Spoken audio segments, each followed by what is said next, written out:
I did mute your laptop, is that okay? Yeah. All right, sounds good. Okay. All right, welcome everyone. Sorry for those technical difficulties, had a few things to work out. So we're starting here a few minutes late.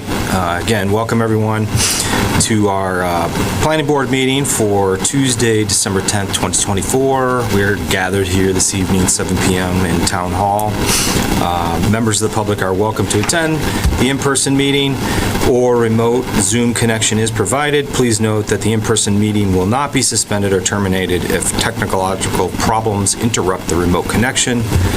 Zoom link was provided on the town's website along with a call-in number if you would like to call in instead. This meeting is being recorded and live streamed, and it will be available on the NCTV YouTube channel. So tonight, well, first let's go with our board members here. So we do have, we're going to start with our new associate member. So we're going to go around, but we have our new associate member who is not new to the planning board. It is so great to be here, Chad. Thank you for introducing me. So Gary Searle. Then next to him, we have our planning board member, Gary Sullivan, Chris Montfort, myself, Chad Peck, Eric Diamond, Melissa Mayo, and then we have Betsy Fajol, our admin, and our town planner is remote tonight, so we have Rich McCarthy. Can you say aye or raise your hand? Or They can't hear it. Oh. They have no idea. I was told that they can can't hear you. didn't they see us? Oh, they can hear now, they said. Okay. Oh, good. They can hear. Okay. All right. Okay. All right. So We don't have to do that over again. all right. I guess everybody on Zoom can now hear. All I was doing was introducing everybody, so we're not going to do that again. But anyway, it's recorded. You just gotta get Rich to approve. Yep. Rich, are you? Can you hear us, Rich? McCarthy?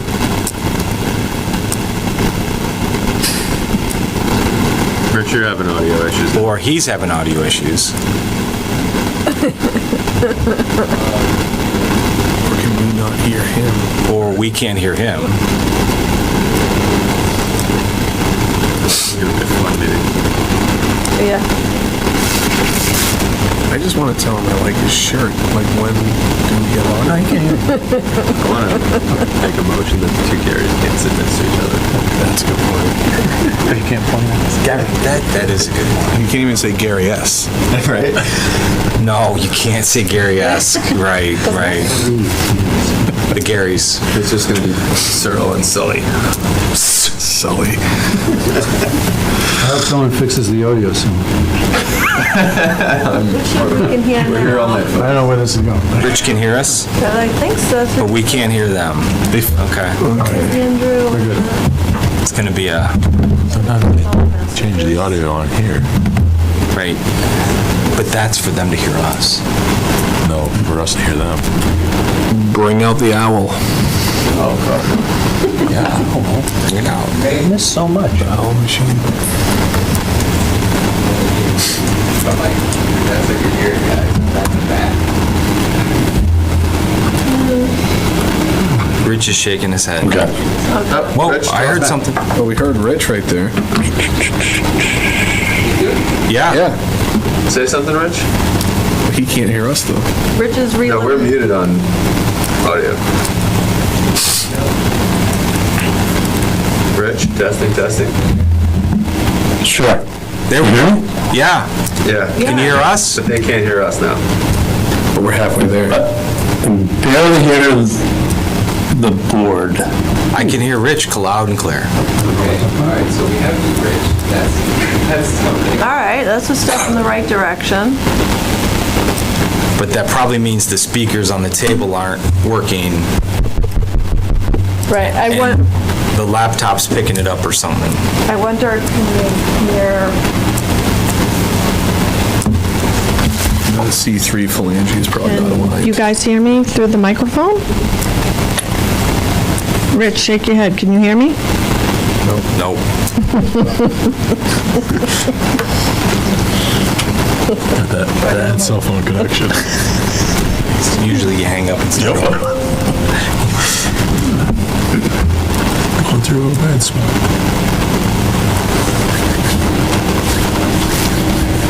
Testing. Rich, can you hear me through the microphone? Everything's better now. Yeah, I'm impressed. These things happen all the time. Didn't I have a hard time remembering the meeting that went smoothly without a computer glitch. So this is your fault. We were fine up until now. Yeah. It always happens when Rich or Gus here missing. Yes. It does, right? When one of those two are missing. Yeah.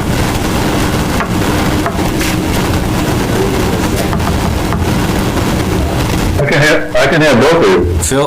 Oh, I hear Phil. Okay, Phil.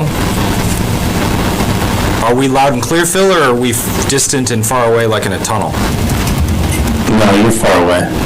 Oh, you're close, you're back. Can you hear me? Rich, can you hear me?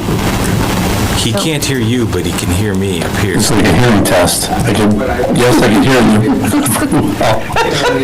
It's only taking the microphone from my laptop. You can hear me clearly. Interesting, okay. So on the screen here, You're it gonna have says to that come- we're You're gonna have to muted. come up here. But this is not, so that one's supposed to do the audio and this is supposed to do the, yeah. So we just need to yell really loud. So it's Right.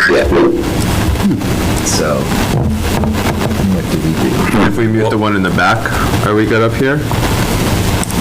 No, because anything that comes out of there is just gonna go right into, Got it. We can all call in. We have enough for a meeting Can we right here. use the, I mean, I can, But we kind of need Rich. Well, can pass- Do what we can do. Yeah. can we use my Surface Pro for the audio? for him to possibly We don't Do we do that, yeah. Do we plug a meeting owl into your laptop and do that instead for audio and? We need a way for, Rich to hear you without it. But what if you turned everything off in the room and just did a meeting owl instead? It's assuming you have I don't one. have one Would- here. And you Yeah. can't increase the output gain on the Zoom? Yeah, I don't know why it's not seeing these microphones like it usually does, like that's. Have you tried turning it off and on again? No, I'm serious. Sometimes that's what I have to do. Well, I'm sorry, everybody. No worries. It's fine. It happens, man. It's We're fine. I know Rich is, being on Zoom here. Background. Okay.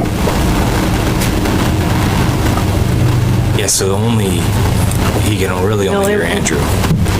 Yeah. 'Cause that's the only So it's the microphone. If you log into the meeting and you can audio. But then it's going to be the same as that. The- It's going to the feedback. revert through the speakers.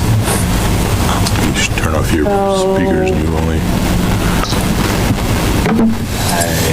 I think it's still going to do it. at home. I have one of those Jabra pucks. Yep. We have, if I had known, we have, There is an owl in we town also. haven't, yeah, but of course it's not in my office. Let's go break in adjustments. Probably up there. I'll lead the charge. I don't. You're thinking about it. Do you think they locked their door? Well, the question would be is what's the protocol if we can't get this to work? Then I mean, It has to go on. we have to go on, we can't without Rich, right? but that's the Well, problem, we right? could, we could. So here's the thing. Do we ditch cable and just use the Zoom on my Surface Pro? It won't be live streamed. Well, that would, we would lose, we could still record it, We can record it, which can be uploaded later. right? It's recording. But Are you gonna get feedback? But then how, so you're ditching the room and you're just hosting it off your laptop, so then where do you put that? How do we all hear? I mean, Kind of have to, I don't know, we just have to turn the volume up on the laptop. I don't. I know. I mean, technically, we're supposed to move on with that, even if there's an audio issue. The problem is our town planner is remote today. Right. Which is extremely rare.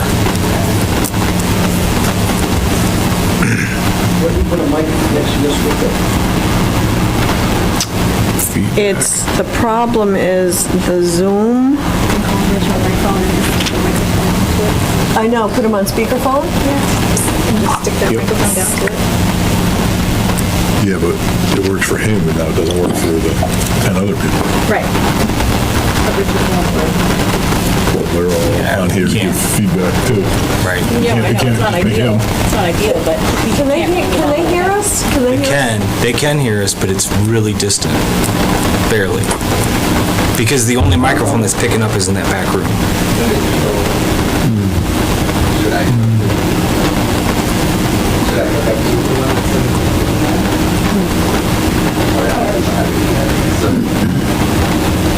yeah, I'm talking about, I expect that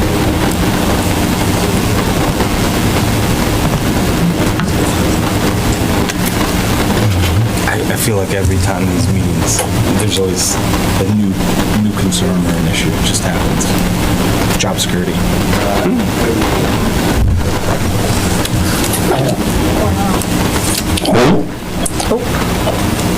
You're coming through on the audio. See, now you're getting reverb. That's why I like the meeting house. They usually just... What if we put you on speakerphone? Sure. Okay, I'm gonna play back.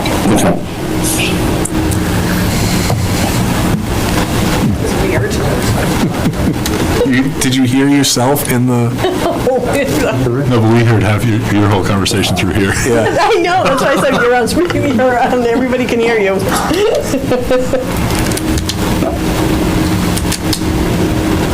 That was weird. yeah, they're all separate. What if his laptop just moved out here so that we could pick it up? That's what I'm saying. It would be the same as if you joined Zoom, I think. I don't think he could connect to all this stuff. Yeah, it would do away with that, but it would be a microphone that's close to hear us. We'd have to all huddle around. Well, it's picking up us from in the back room. It's just, Yeah, it would be better. Distant. Right. There's always, I always choose Scarlett because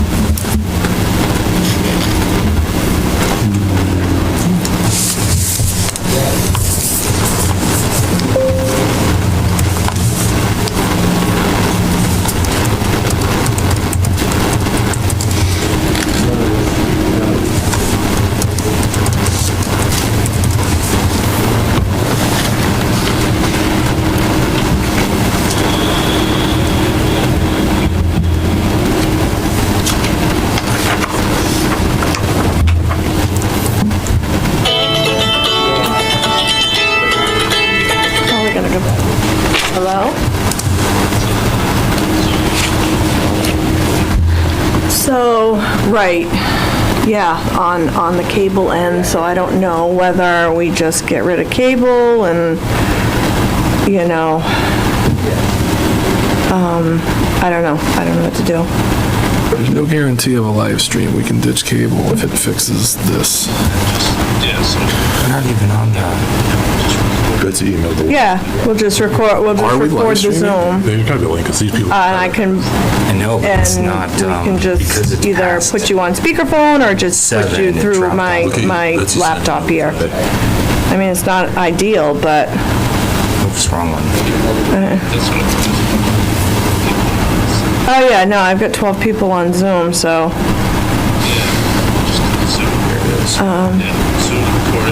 yeah, if I had known, I should have grabbed the owl.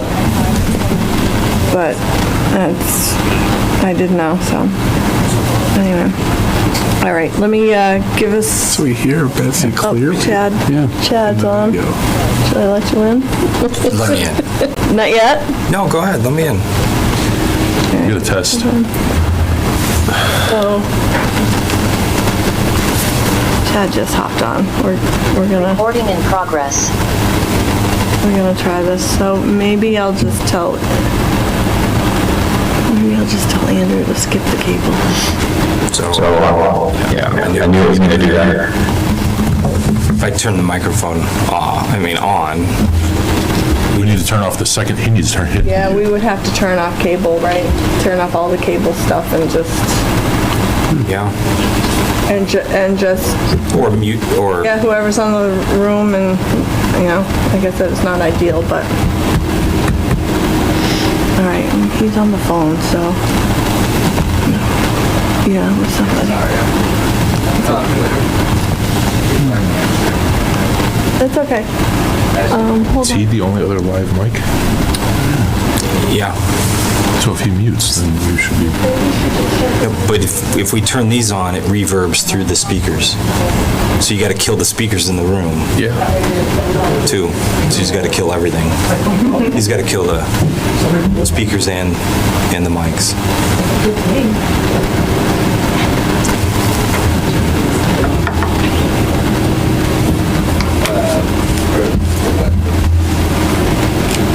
Well, this is fun.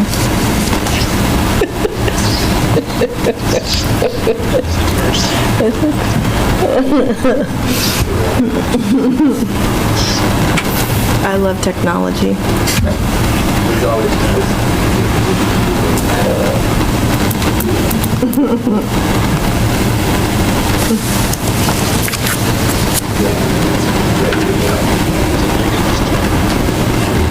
Yeah, that's right. I'll just, it's, like I said, it's not gonna be, it's not gonna be awesome. We'll all have to kind of huddle around, but.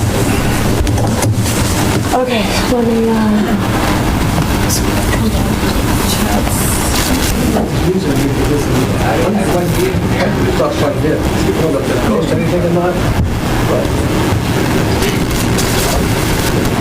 No, that's just the other one on the floor. Oh, that's an extra HDMI keyboard. And that one over there too. I don't know if that's for the speakers. I'll ask Andrew. So those are just two extra. we might just have to go without the cable speakers. Yeah, no, that's good. I don't think so, but It's already. I'd rather restart. Here, take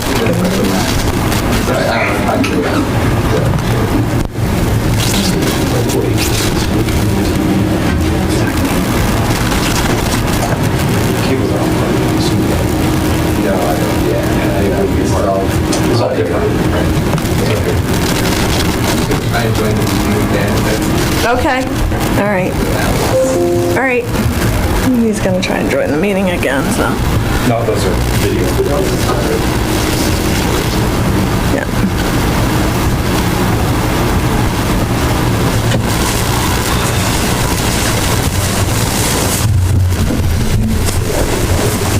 We take the smallest of us, 10-finger lift us into the rapids, make sure we can just double check all those connections.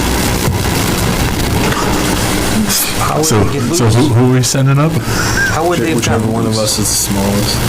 Recording in progress.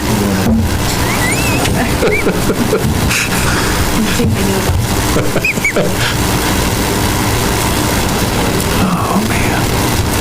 All right, so Andrew joined.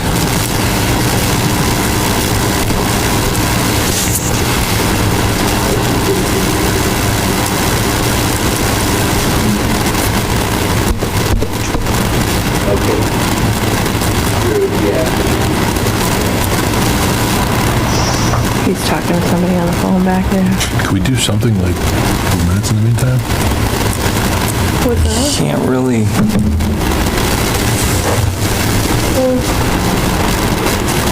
Yeah, you can always.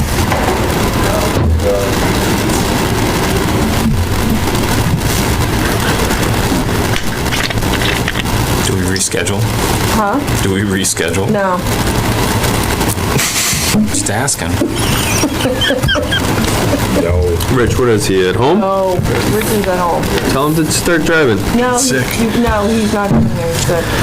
We don't want him. We don't want him. No, we don't want. Stay in the office. Go there. No, we don't want to. He's got his microphone muted finally. All right, I'm gonna put this out there. Yep. Testing. Okay. Test. All right. Yes. No? No? All right. Nothing? Hold on. All right, I think I have to pull the plug on this. All right, Andrew. Bill was paying attention before. I mean, What do you say we just...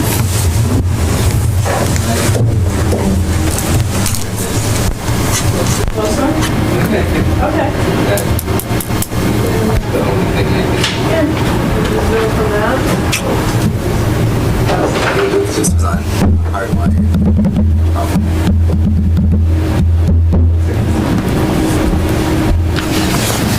I might move this closer to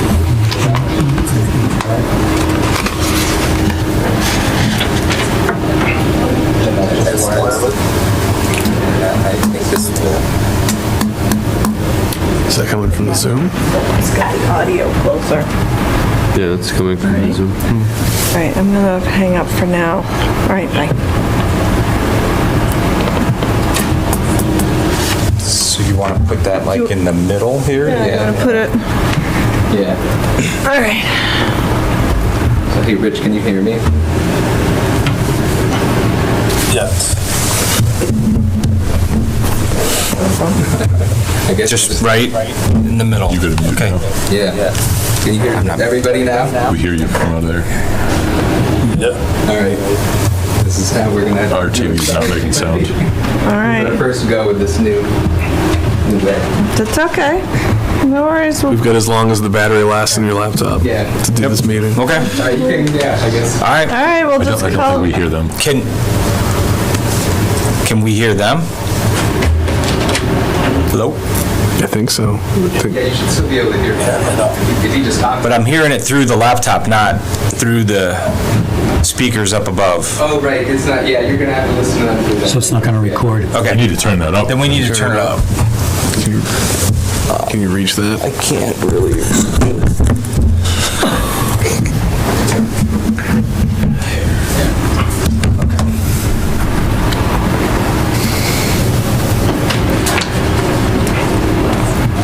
All right.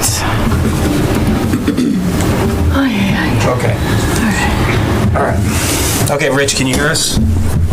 Yes. All right, great. We're gonna, okay. Well, thank you, everybody. Sorry for the challenges here. We're getting started a little bit late, so I'm probably didn't all hear us, but we did open the meeting. We introduced the board. We do have a pretty busy agenda tonight. We've got 3 public hearings, 2 appointments, and quite a bit of new business. So let's go ahead and get started with our 7 o'clock public hearing. So I'd like to open up our public hearing for 262 Dedham Street, which was continued from our last planning board meeting.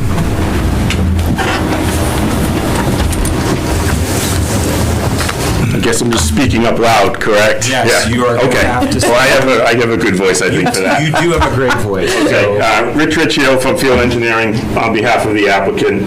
Yes, we had continued to tonight's meeting as we were in the middle of peer review with Beta. We submitted a revised set of plans to them over the weekend and actually received their comments back this afternoon. Basically, I'll go through the plan changes that we made to address their comments, and then I can briefly go through the letter. I see Phil's on the line. I believe we've addressed all of their comments. There was a couple minor plan things we need to clean up, but we have addressed all of their technical comments. Plan changes that we have made based on the conversations we had with the board last time and Beta's comments. We have added a double row of screening of the parking across along Shire Drive to mimic what we had along Dedham Street. This is also basically the same setup we had on the previous approval. Put a chain link fence with slats around the dumpster pad here to screen that from Shire Drive. We've cleaned up some of the entrances and access and egress points, the walkways to the parking lot. There's a small patio area over here with the walkway, and we were able to clean up this walkway from behind the building.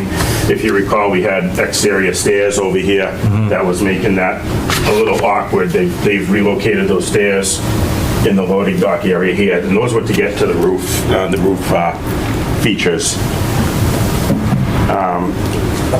With regards to the stormwater management comments from Beta's letter,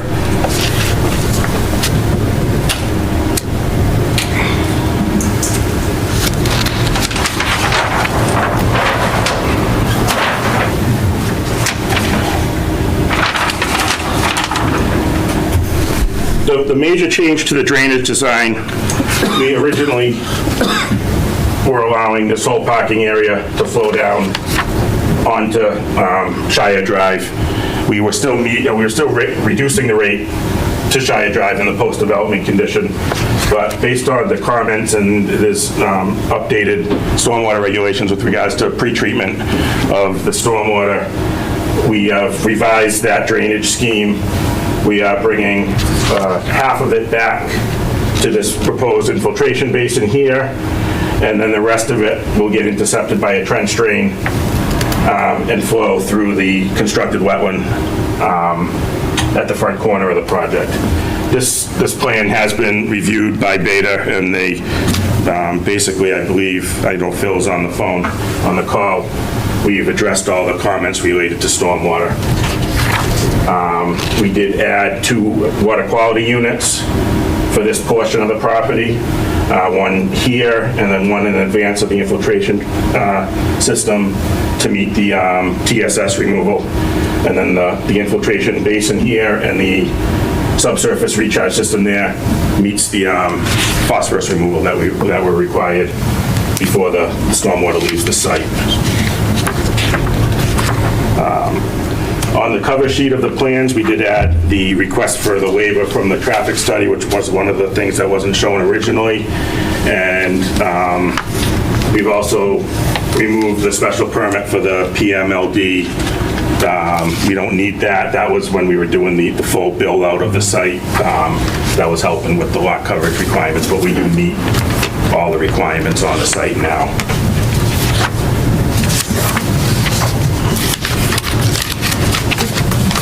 There's a couple minor changes that need to be made on the final submittal when we produce the Mylars, should the board vote to approve this new plan.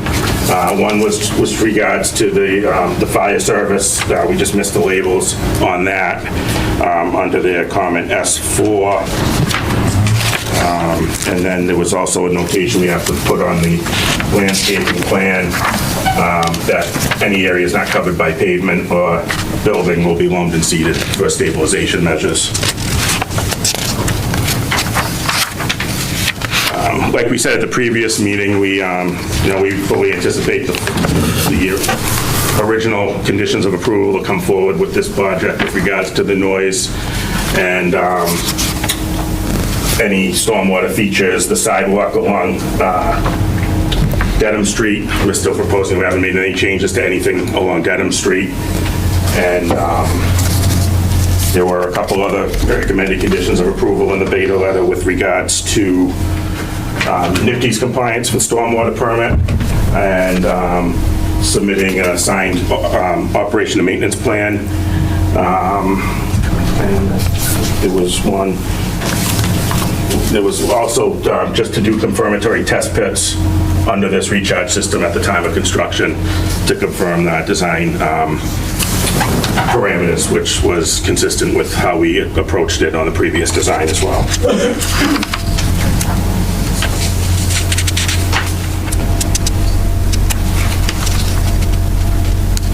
And I believe that was the main gist of the comments from Beta and how we've addressed them. And I'd just like to take any questions, additional questions the board has at this time. So on P2, it said Beta defers to the fire department. I reached out to them and I did not hear any feedback. Okay. I do know they didn't submit any comments in the initial round when town departments were to reply. We take, obviously we take no exception to having them sign off on anything prior to a building permit. Okay. Yeah, I'd like to hear back from them before we make a decision. And yeah, we just got this like, not long before our meeting today. I know that you guys were working hard to get everything done, and I think it got submitted to us on Monday, and then we sent it over to Phil, and he turned it around quick. Honestly, I did not expect Phil's letter to come before this meeting tonight when I made the submittal Sunday to them, Sunday night. So, Phil, I don't know if you can hear us or not, I appreciate your response. Like I said, we feel we met all the requirements and would, appreciate whatever the board can do with regards to that. Before we open it up to Phil, because I would like to hear from him, does anybody on the board have any questions? Okay. Phil, can you hear us, Phil? Yeah. All right. So, yeah, I can hear you. So what's your summary on this? So I think we had a very productive technical meeting, and as we looked at the plans today, I agree that the engineer has made all the requirements, zoning and stormwater bylaws. There is a few minor items, but I think they can be addressed when you do the final plans. And like you already picked up the fire department, we'd like to get from them just to make sure. Yep. It's a little bit different design than the last time, so we'll make sure that they go with the access and water supply. There's a little bit of import for earth removal. So that's consider that, but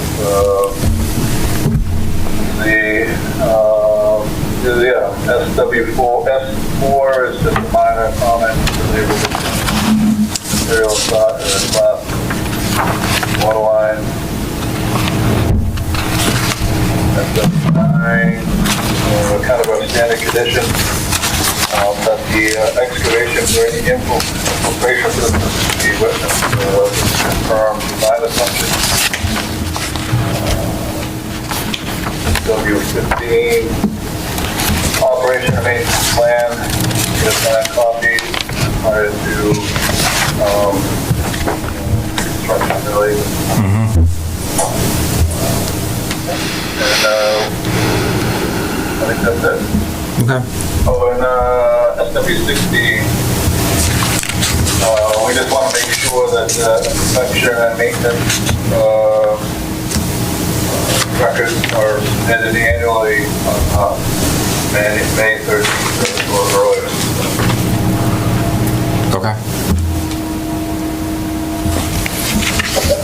Okay. So, yeah, I mean, this was, Phil, I really do appreciate your quick turnaround on this, so thank you for that, for your hard effort on that. We do not, just so you know, we don't have a draft decision ready or anything, because this was so early. And we are still waiting on fire, so I would, my recommendation would be to, continue it again until the next month, and then that way we can just wrap it up. We'd have everything. Draft decision. Yeah. Yeah, we'd have to go, and then we can just make sure we get. Right, that would be, but I want to see if the board has any other questions, or if anybody, I mean, it is a public hearing, so if anybody on Zoom, please raise your hand if you have any questions as well.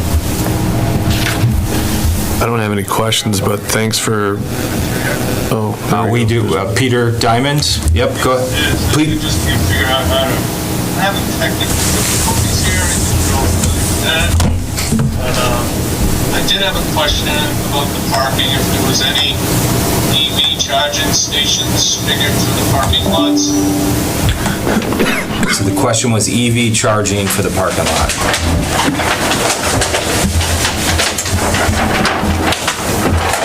Yes, we are factoring EV charging for the additional parking spaces. Okay. A little more. Yes. Okay. We did make provisions for that. It's not shown on the display plan, But we had discussed that all along, and we'll make sure that's shown on the Make sure final. that's shown, okay, yeah, please do so. We do have it. Yeah, we'll make sure that's there. We know that's a requirement under the new stretch code anyways, to Okay. get that down there. Yep. Okay. So Peter, did you get that? That'll be included on the final plan. Okay, then hopefully they will specify level 1, level 2, and level 3 charging stations. So the question, you're gonna specify the level? Yeah, It'll be yeah, level 3, I'm assuming? yeah. Okay. I defer to Dexter and the architects on that, but yeah, it would be whatever the requirements are. I believe it's level 3 or that might be level 2. You did validate that with the stretch code requirements stuff. Okay. One more question through the chair, if I may, Peter Diamond here. Yeah, go ahead, Peter. This facility is supposed to be a shooting range, is that correct? Gun range, this is a gun Correct, range? Yes, yes. that's correct. Is that a permitted use in that zoning district? So he wants to know, is it a permitted use in the zoning district? Yes, we've discussed this it's a recreational use. We've discussed this with the building inspector, and he's confirmed this an allowed use. Thank you. Thank you, Peter. Any other questions on Zoom? I know we have one in the room. Okay. I have actually a couple of questions. I live... Hold on one second. Need you to introduce yourself. Oh, I'm sorry. Oh, Here, we're gonna have to... I don't even, I was gonna say, I don't even think the The mics won't work, will right? work, right? Well, mics will work for Zoom. It just won't Sorry, work. we're having some technical You just gotta difficulties. talk talking here? Yeah, just talk in Sure. here. Yeah. And introduce yourself. Okay. Your name and address, just that's, Yeah, you just have to say. I'm Sho Varme. I live on 1 Old Pond Street, right across the area. I've been living there for 5 years, Cressy Memorial. And I have a couple of questions. First, is this a done deal? This is going to be built there, that's for sure, right? This has been decided? We don't provide decision to that. We approve whether or not it can, and whether it does get built Okay. is up to the financing and the builder themselves after we provide permission for that. Okay. And the next question, right now, there is an area, there is a small hill and plenty of trees. Are they going to be removed? So, yeah, you can speak to the... We're not, our original proposal, which had previously been Is it approved. okay if I... Yeah, you can go look at those, yeah, absolutely. So this was our original proposal, which was previously approved by the board. We were taking up basically the whole lot going up into that hill like you're talking about, but that's not being proposed anymore. Okay. We're basically taking up the existing disturbed areas. This is the toe of that slope. Right. And then the trees are back that way. We're not going up into that hill at all. Okay. No, So this- these yeah. trees here, this is the 1 Old Pond Street, right? Am I right? This is Shire Drive. Oh. Are you on the right? No, I'm not there. I am, let me see, where is... No, you're not, Are you doing the 17 Pine yeah, Street? this is not this is not abutting your property. This is where Norfolk, the Crowley Power is. Old on Old Dedham Pond is Street. off of Valley, right? Right. Yeah. So you want the 730, the 17 Pine Street one that we're gonna get to eventually tonight. Oh, I'm so sorry. It's okay. Oh, you're fine. It's okay. That's what the letter said. I'm sorry, I apologize. No worries, no worries. Turns it off. We're a little We're behind. running a little bit behind because of some technical All right, issues. thank you. Okay, any other questions in the room, on Zoom? You can snag whatever you want. Oh,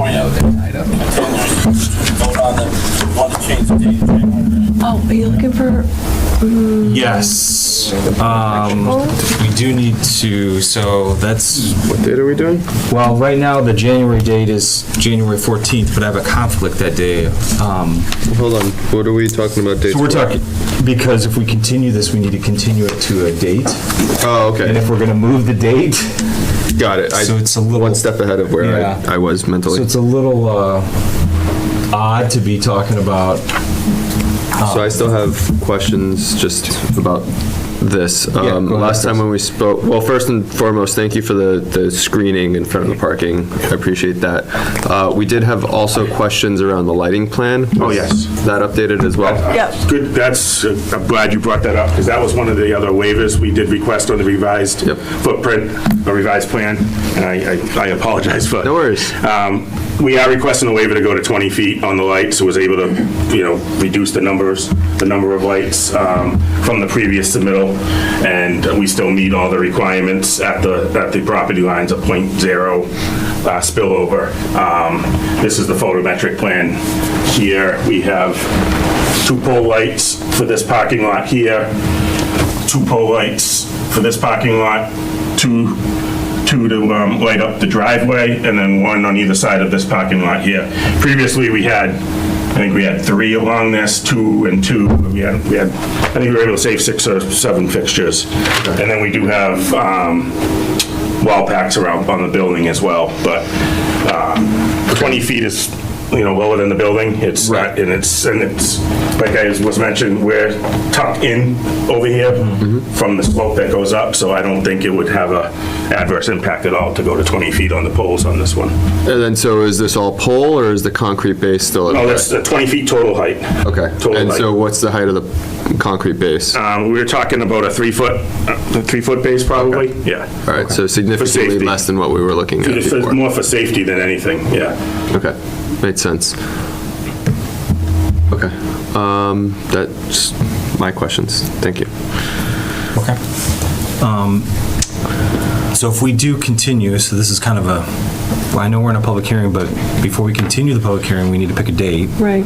And our next planning board meeting is on the 14th, which I have a conflict for that Are you Just that away day or whole that week? No, just until I'll be back on the 15th. So I was wondering if we could move the meeting to the 16th? I'm out. Would that, okay. 16th to the 20th, I'm out. And now we have a special we have a special off-schedule planning board meeting on the 27th. 7th. And Chris, you said you're out. So what about the 21st? I don't know. I'm not sure if the room's available, but. Well, can we add this to the 27th? Well, we are going to Keep keep that that meeting. focused on, that's gonna be a just long ADU. meeting. Okay. Just Yeah. ADUs. What about 21st or 23rd or? It's 13th. I'm out the 11th through the 15th. That's why.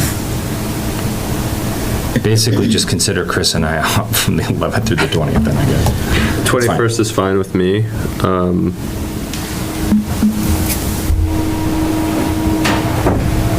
That one you have to Do via Zoom. because it's select board is that night, isn't Right. it? Yep.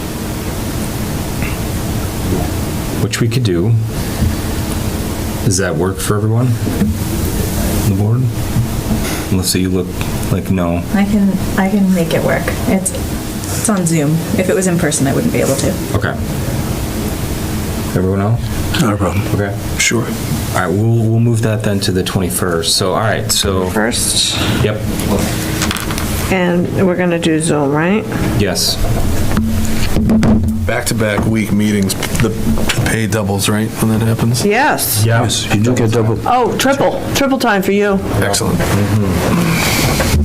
Okay, so if there aren't any other last comments, okay, then I'd like to make a Okay.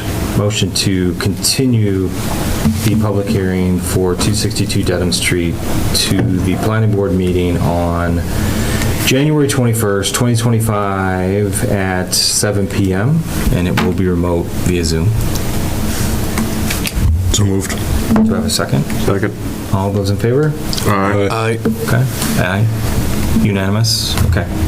Thank you, appreciate it. We'll have the fire department for a Yes, last please. comment, and then Yep. hopefully we can wrap this out with Yeah, with the soon as- decision on the 21st. Yeah, Rich and I will work on that decision, and we'll share it with you, and Okay, Thank you so much. yeah, thank you. Thank So, you. Rich, what's that, Betsy? I said thank you to Rich. Yep, thank you. Thank you. All right, 7:15 We have a public hearing for 269 Dedham Street, Carvana. Melissa, do you want to read that in? Yes. Should I read it or should we waive it? Because I don't know that anybody can really hear all that I'm going to say. Just waive the reading. I am Waive the reading? okay with waiving the reading. Okay. Do we need to vote on that? Motion to waive the reading for 269 Dedham Street, Carvana. Second. All those in favor? Aye. Aye. All those opposed? Okay, we waived the reading. So it's sign permit, 269 Dedham Street, Carvana. Betsy, you want to put that up for us?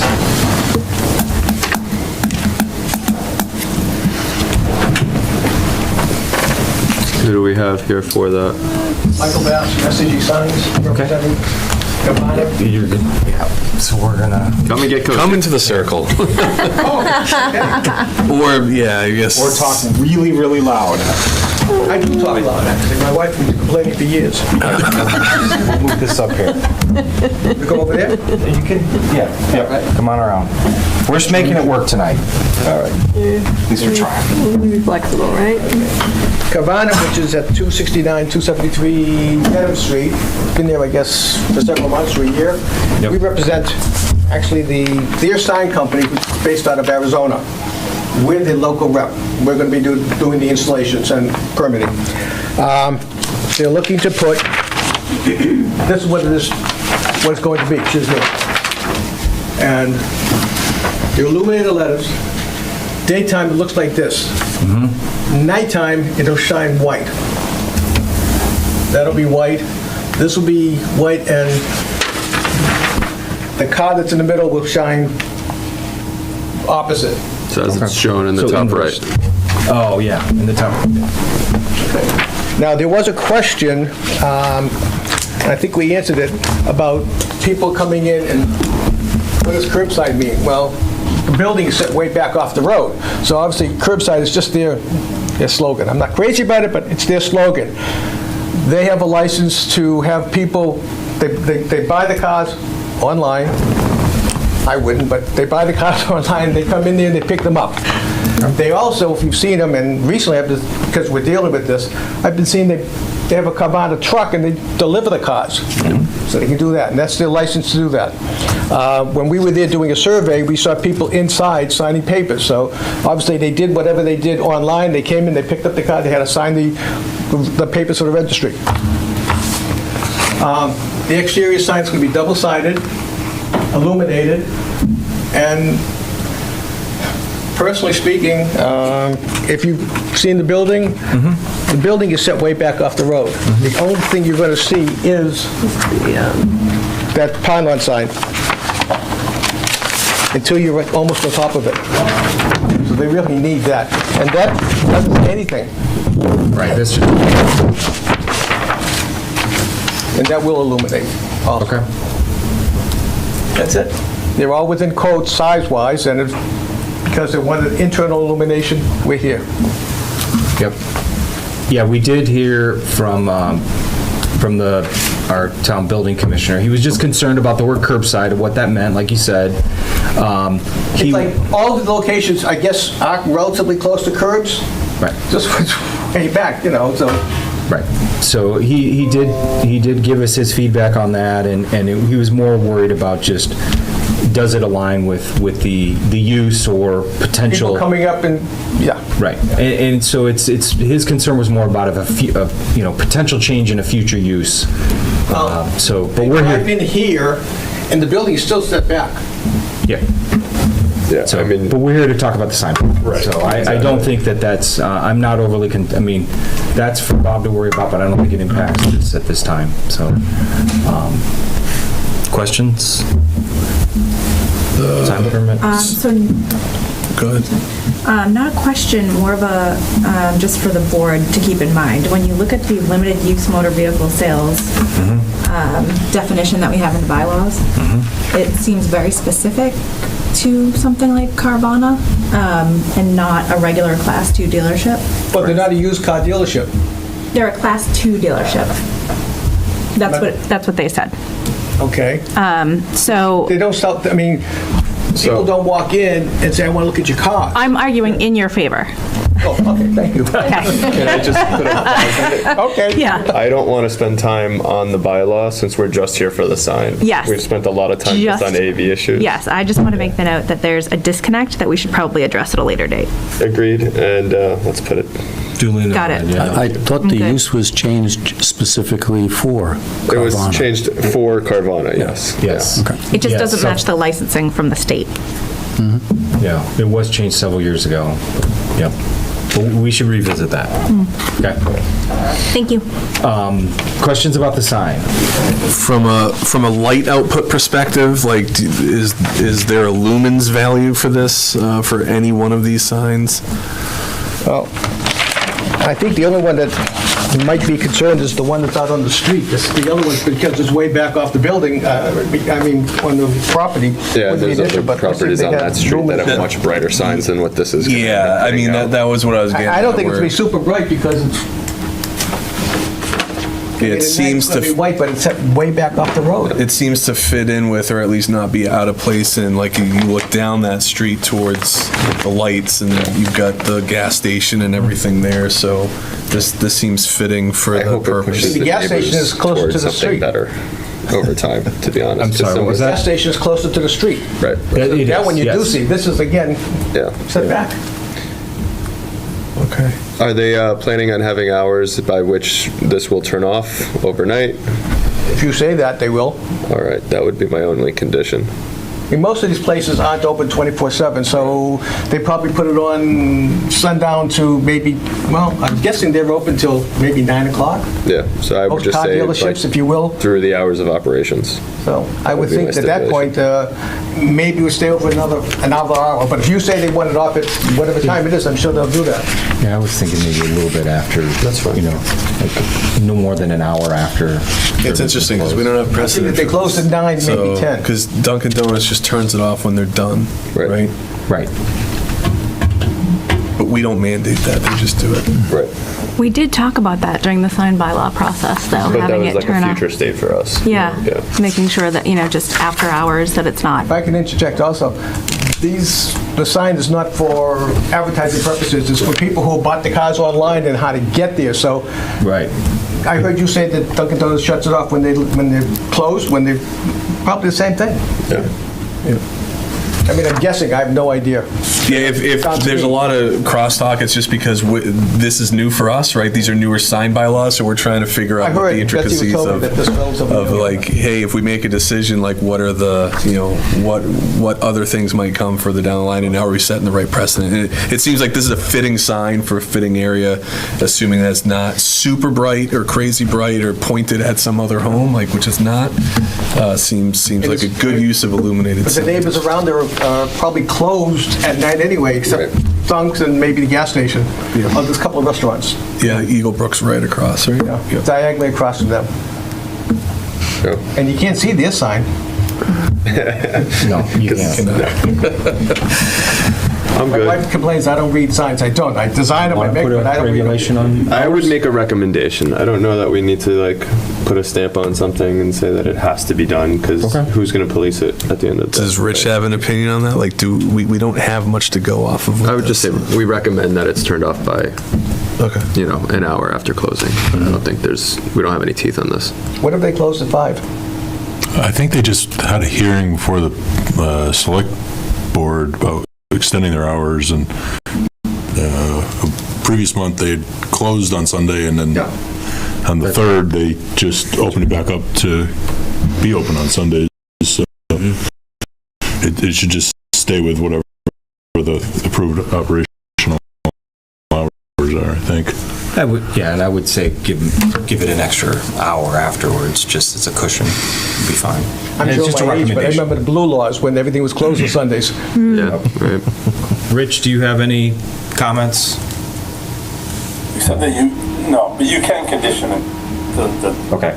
So we can. We can, yeah. I just, Sure. I think we did it for the Dunkin' Donuts menu board down here on Main Street. We did some sort of condition. Did we? We did, but we did not at the Dunkin' on At the gas Dedham, station. because Because they backs up didn't to all have any. commercial. Right. So, Okay, we can talk so about no, that. just a recommendation? I not would a say it's a condition? recommendation. Okay, so hours operation would be, sign operation would be An hour a after? recommendation. Yeah, up to an hour after. Sure, we'll just include that in the condition, in the special permit conditions. When will I get that? Hopefully tomorrow.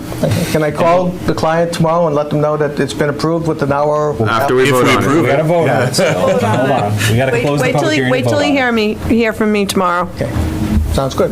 Are there any, before we close the public hearing, any questions from the board? Good. Any questions in the room?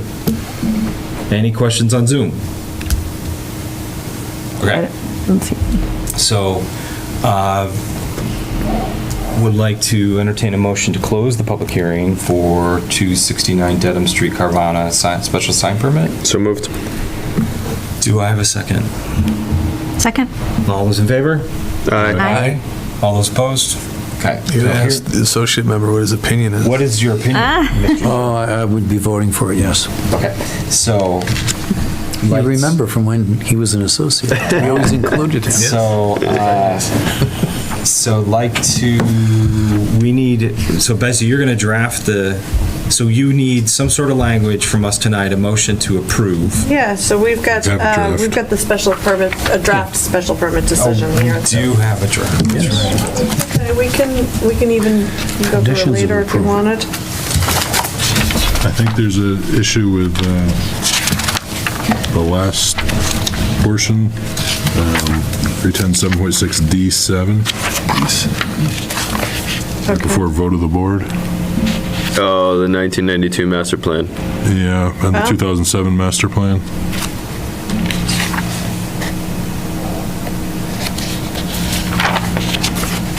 So I will change the dates of our 24 master plan. 2024.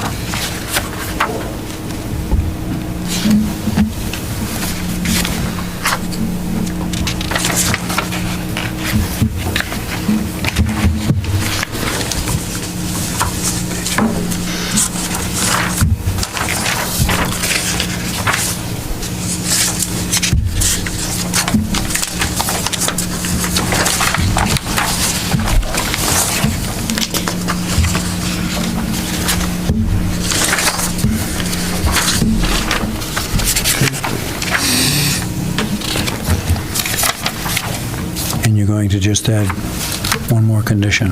One condition. And then on condition number 2, it says, I wrote, "The planning board reserves the right to visit the site after the installation of the signage for adjustments instead of 2 adjustments if the planning board deems its operation is against the public interest." Okay.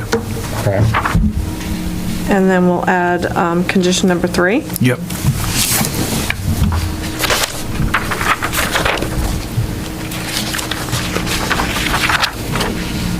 So petition 3 would be something to do with the illumination hours should follow the business hours with a grace period of 1 hour on either end of it. A lot of times we put a timer on them so they can set it off and do that. Yeah.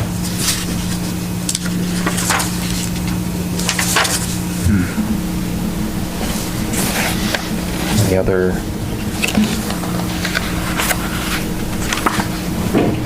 You won't need it, but it's got a 12-month exercise date. I'm sorry. It expires. Yeah, it expires. Expiration date. Yeah. If you don't act on it, it's not in your interest. Doesn't matter. I did my job. Sure they will.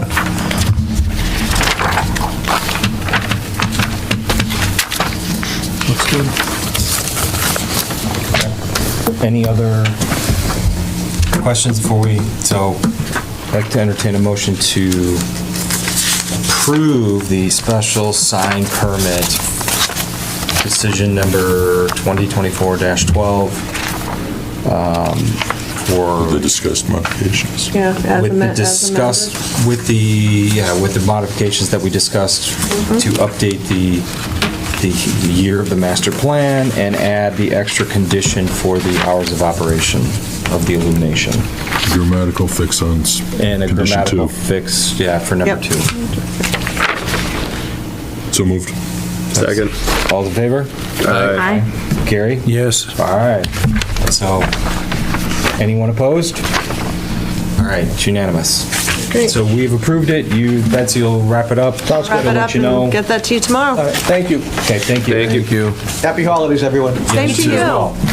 All right, so next is our 7:30 public hearing for 17 Pine Street. Motion to waive the reading for 17 Pine Street. All's in favor? Aye. Aye. Oh, Yep. Thank you, Gary. Okay, all in Aye. favor? Aye. Aye. All those opposed?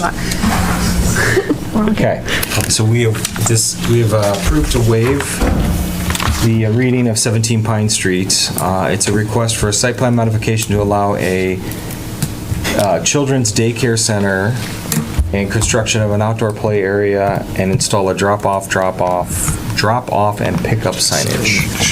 So who do we have to present that? Joseph on Zoom. Okay, we have Joseph. Joseph on Zoom. Diderot. Okay.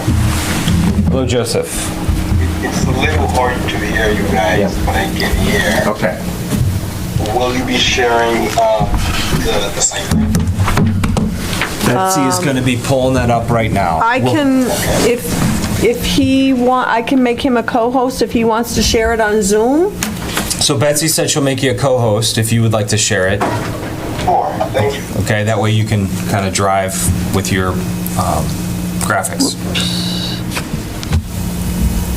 Pine Street. Okay. All set. Pull it up here too. You should be good to go.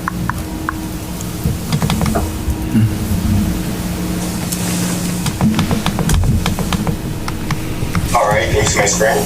Yes. Very good. So what the client is looking to do is really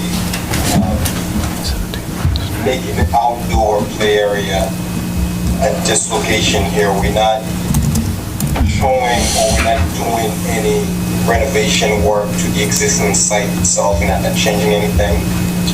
Really, the only change is going to be this fencing area highlighted here in blue that we are proposing roughly 150 feet by 30 feet space with which will entail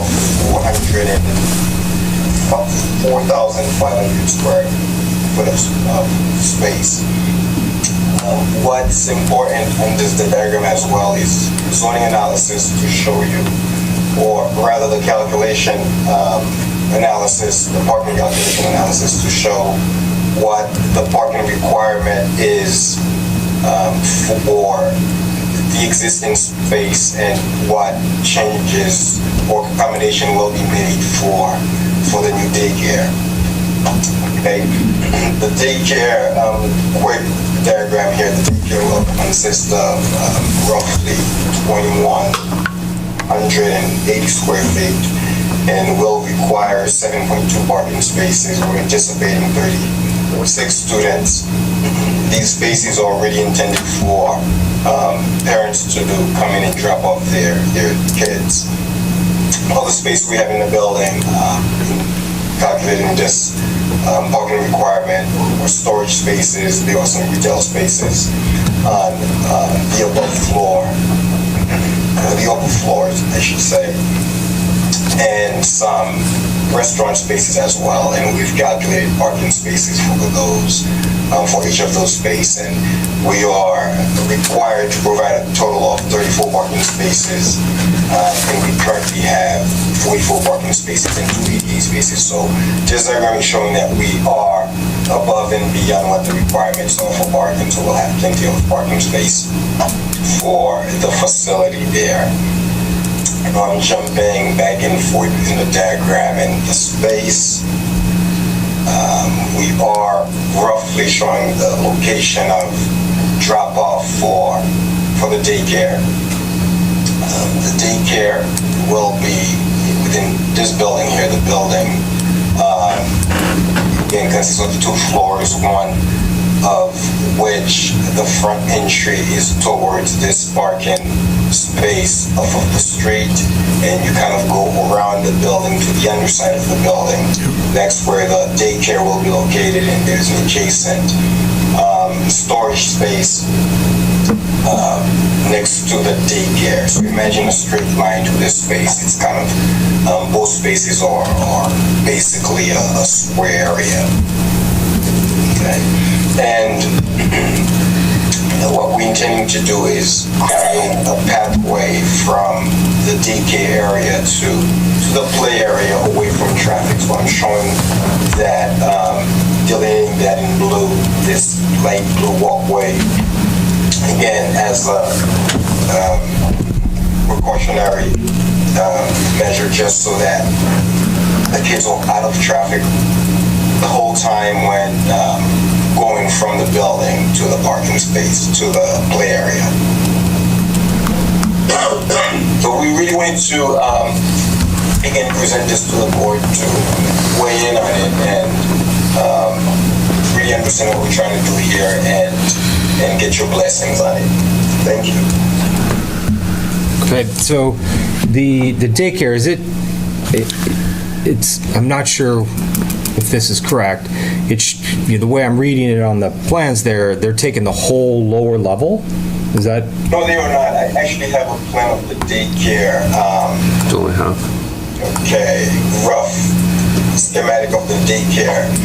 This second space is to the left here, so it's, again, kind of cut through the center of that space, so the daycare will be laid out in this fashion here. Okay, so that the lower level will be split in half. Correct. And the daycare's taking up one half of it. Correct. And is it the half closest to that walkway that you were talking, It's the half closest to... So it's under the beer place. Gotcha, that's right. No, on the opposite side of the. No. Oh, it is under the beer It is place. under the beer place, yeah. Correct. It's good for the parents.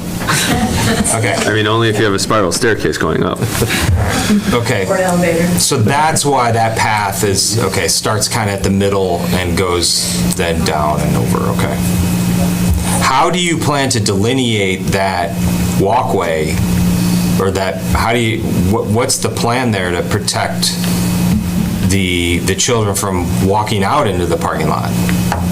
Well, when they go from the daycare to the play area, it's really delineated by the sidewalk, right? There is a sidewalk that offers some sort of buffer so that they don't accidentally go, or a car having the ability to drive on the pathway there. The sidewalk will prevent that. So is there a tenant in the other half on the lower level? No, there isn't. It's an empty space right now. So what happens if there is a tenant down the road? Say 6 months from now, there's a tenant and that tenant has a high traffic volume of customers. Well, so that actually goes into my question. That'll end up being an issue with regards to parking. This location also previously came up earlier this year with regards to the ice cream space. The ice cream space, yeah. And so we were having issues with parking just for the ice cream space. Right. And so my question is, are we not moving forward with ice cream in this location anymore? Is that off the table at this point? And we're pivoting now to the daycare, because no matter what, this space is at a loss from a parking perspective once you put anything else in here. And so I know that we don't have the property owner on the call, but I think we need to make that known that we're not going to be able to do much with this space going forward. And they need to understand that as well. And I'm very concerned about having the daycare where it is.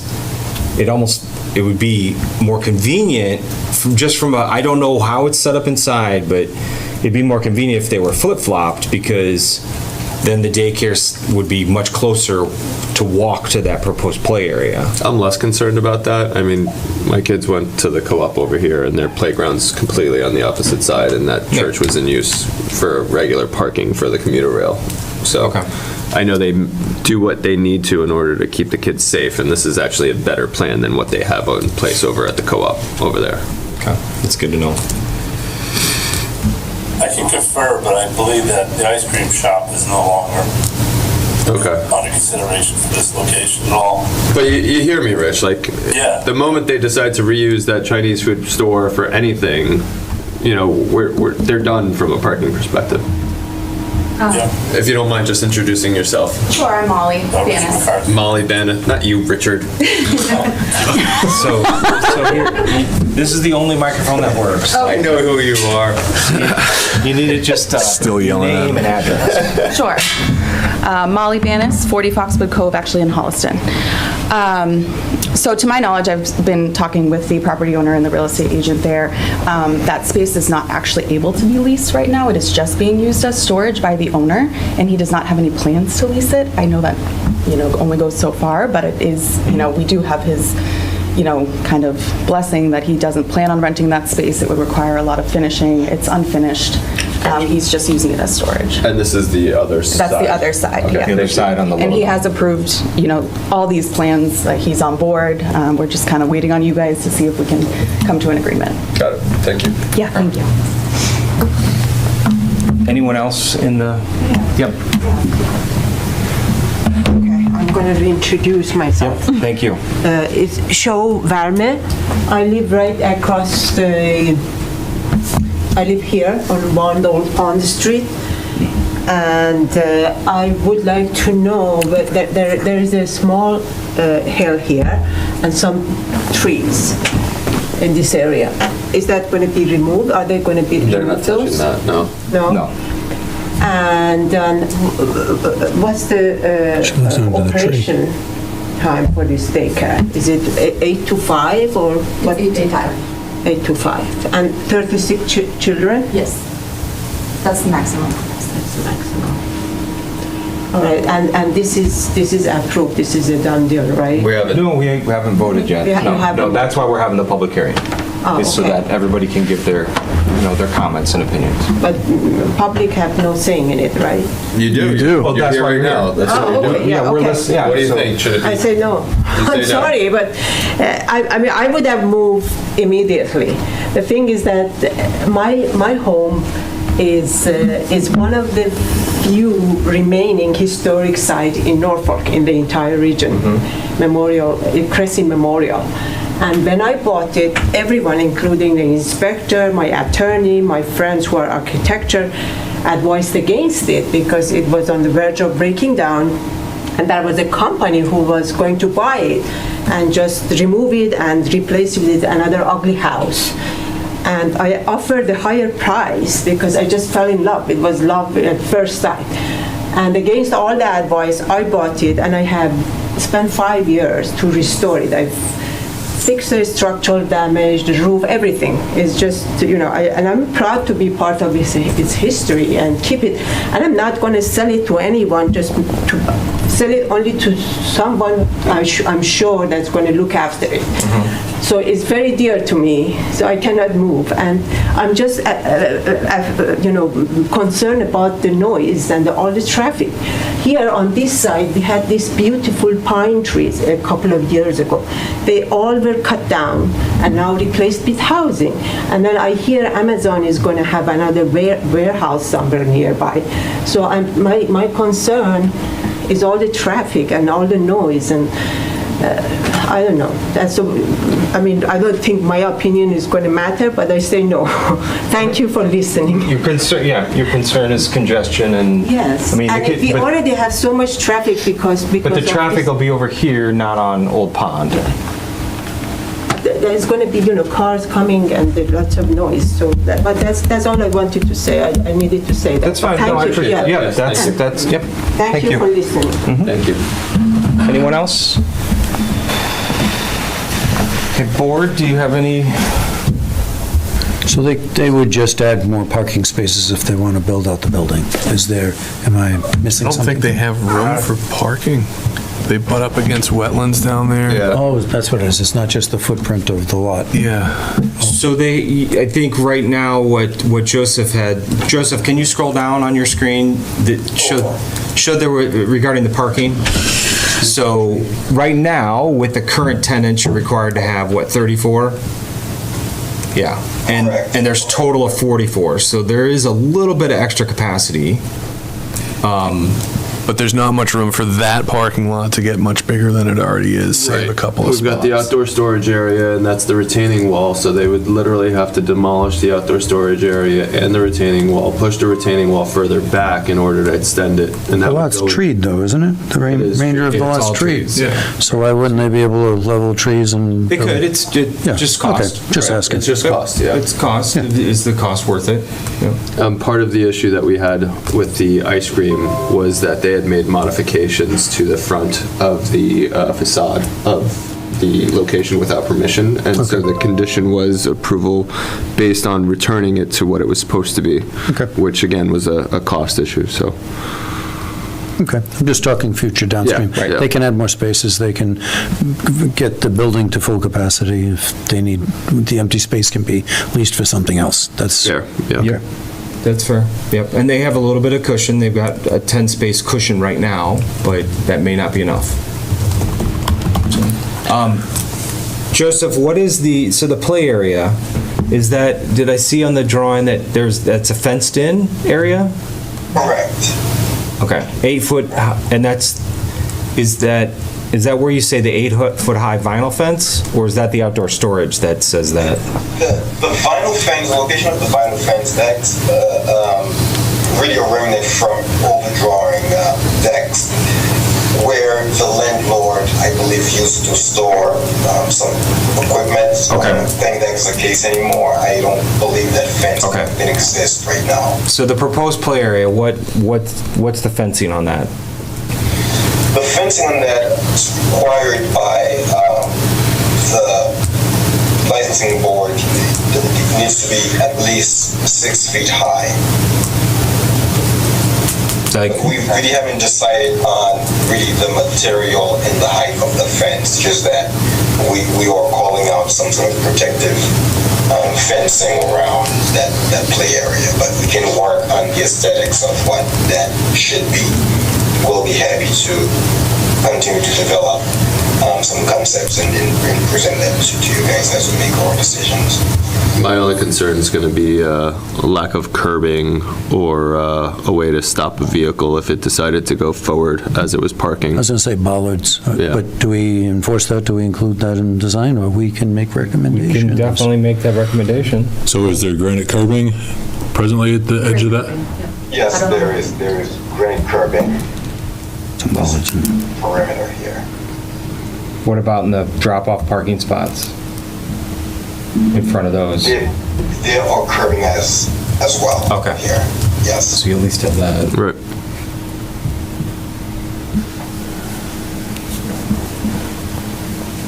Is there proposed lighting for the play area? There's some lights. We haven't dived into that detail yet, but can definitely provide some lighting if needs to. We don't intend on being operating at night, but we can definitely provide some lighting. Snow's removed? Yeah, they're already dealing with that at the property level. Okay. So I think the outdoor storage area is presently dumpsters, or dumpsters are using some of the existing spaces and maybe not in the storage area. Like you said, I don't think that fence exists out there. And then question around, there's mention here for drop-off and pickup signage. Do you have locations proposed for those?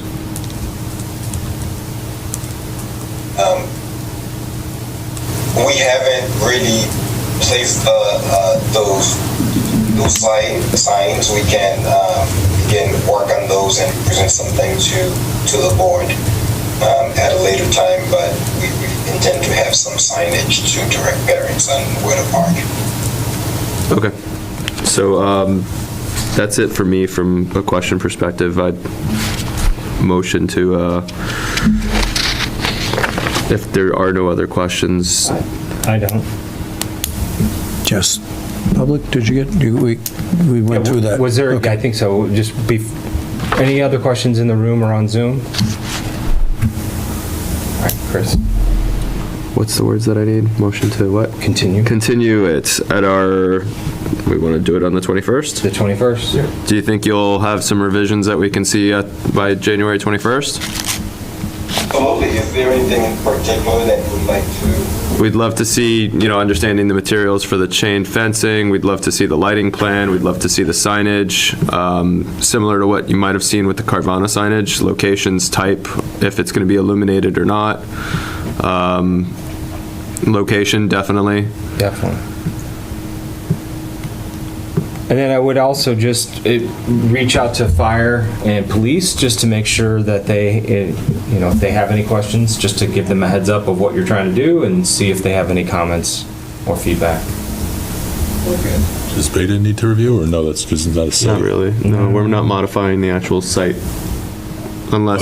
we are maybe changing impervious. Yeah, so we're going to need to understand what material is going to go on the floor of the proposed play area as well, and what, how permeable it is, and whether or not that changes the site permeability ratio.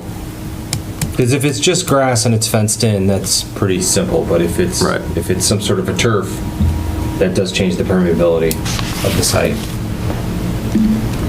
Correct, and my instinct is that it's going to be some sort of grass material, permeable grass kind of thing. Okay. Did you have a comment? There's also a new sidewalk too? No. Leading to this? Is that a new sidewalk or existing? It's existing. It's sidewalk here. That's underneath the awning, but that full sidewalk exists there? Yes, it does, yes. We're not making any changes to the site at all. I think that sidewalk goes out to the handicap spot. Yeah. And are there requirements for number of entry and exits into the play area and gate sizes and all that? Yeah, well, I think locations and yeah, so I mean, that would be the jurisdiction of the licensing board, not necessarily us, right? Yeah, it'd be nice to show where the gates are on the play area and such. Okay.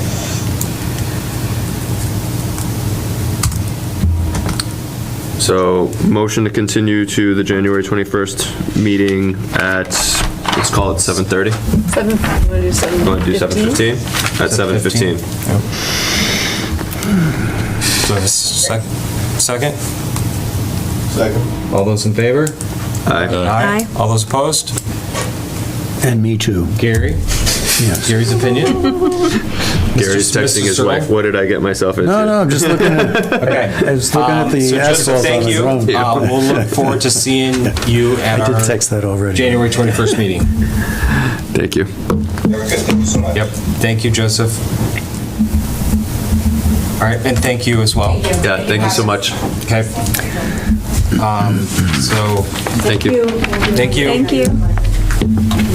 The microphones aren't working for like the stream and everything, so if you could put your chat like toward the computer, so yeah. This microphone is now working? Towards the computer. They're all working, like you're still on cable and on YouTube, it's just Okay. they can't hear you. Oh, okay. All That's right. the only problem. Yeah. Okay. All right.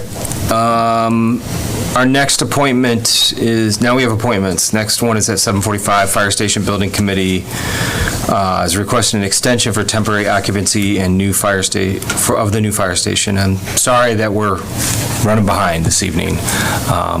But thank you for joining us, Mr. Kirby and Mr. Champagne.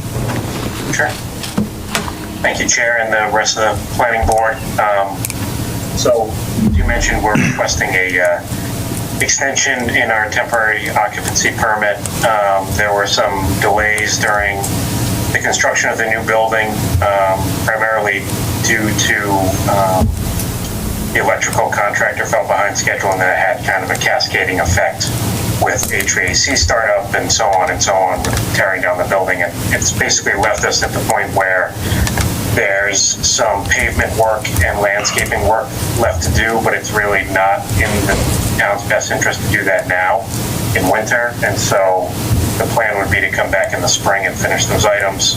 The contractor's taken responsibility for the delays that brought us here, so they're not requesting any additional funding to come back in the spring, but we are requesting the extension. So I'll turn it over to Steve. He'll go a little bit more in depth in exactly kind of how we got to this point and what we're asking. Yeah, thanks, Kevin. Good evening, everybody. Like Kevin said, we came in front of the board back in the beginning of September when we were turning over the building. We knew that there were certain things that were probably going to go beyond and got an extension to January 21st. But when it became clear that there was going to be items that they were going to do in spring, Rich put us onto this meeting date. So the items, more specifically as far as are going into the spring of 2025, and mainly due to temperature restrictions, will be the top course pavement on the entire site, then the corresponding line striping on the entire site, and then a lot of the landscaping and seed mix. They've done the sodding work on the west side, which is the church side. They're getting all of the plantings, the trees and the shrubs are going to be in. All of the other surface type items, the pavers, the sort of the memorial area, the flagpole. But what they really can't do, because they're out of the planting season, is the sod on the north and east side of the property, the naturalized slope mix, and the bioretention basin seed mix, and then the naturalized slope seed mix for the south side, which is behind the building. They've done the sod behind the building, but they have not done the seeding. And their intention is to, in order to stabilize the loam that's been spread, they're going to hydroseed it with the mixes that are required, because it has the tackifier in it. So that should maintain the stability of the loamed areas, and then they'll come back and redo it in the spring. And we're sort of requesting extension to the end of June 30th, because in particular, one of the seed mixes, the slope and retention basin seed mix really can only be done between the 1st of May and the end of June. So I want to make sure that they do have the time to get that work done. If you want, I can share my screen to show you the plans and show you the areas if need be. Yeah, that'd be good. Betsy said she'll make you a co-host, so you can do that. Yeah. Okay, let me give it a shot. Okay, here. it's all set. You're all set. You want to?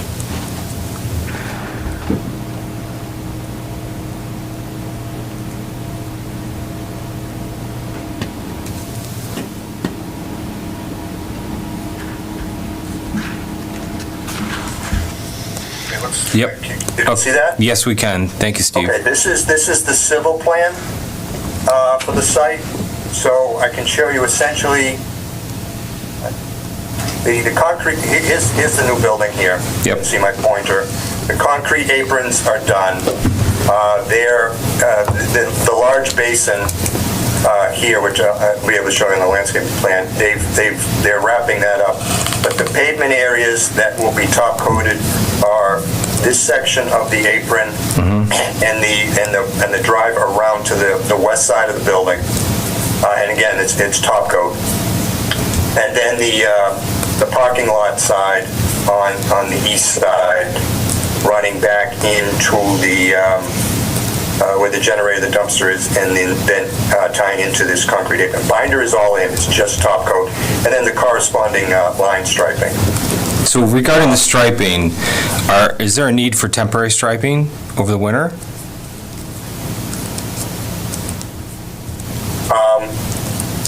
We have talked about the possibility of doing that, maybe mainly in the handicap spots, because the signage will be in also. That is something that can be done. Otherwise, we hadn't really talked about the need to do the striping on the binder. We certainly can. Yeah, I know it's not normal, but there's also we're talking probably another, 5 months or so before you're going to put the top coat down, maybe 4? So. They're probably going to do that as soon as the plant's open, so that could be April 1st? April 15th timeframe. No. So, it's certainly not a couple weeks. No, we're talking months. I would feel more comfortable if we had some temporary striping. I don't think you need it over on the building, the other side of the building. Right, those couple spots there is not a big deal, but where you have the majority of the parking and the handicaps. This is FD parking anyways. Right. This is where the public comes in. Right. So. The public side, I think it would be important to have that stripe, temporarily, some temp paint. Yeah, it can be a quick shot. There's not that many spaces, so. Right. Yeah, we can have that done. Okay. All right, continue. So that really shows the paving striping areas, and then I have the landscape plans here. That's sort of the grading, but the seed mixes and so forth. So, excuse me. This is the west side, the church side. So this sod strip is in, and the sod is all the way in to about here. But there is some slope. Naturalized slope mix that's going in. That needs to be done behind the building, and then all of the seed mixes on this east side and the north side, including the retention base and seed mix is different from, a lot of this is loam out in the front. So these would be all the areas that would be getting seed in the spring, most likely somewhere between end of April and June, depending on the mix. All the plantings, the new plantings, will be in. Okay. All of the sidewalks will be in. They're working on this paver area now. All this sidewalk has been poured new.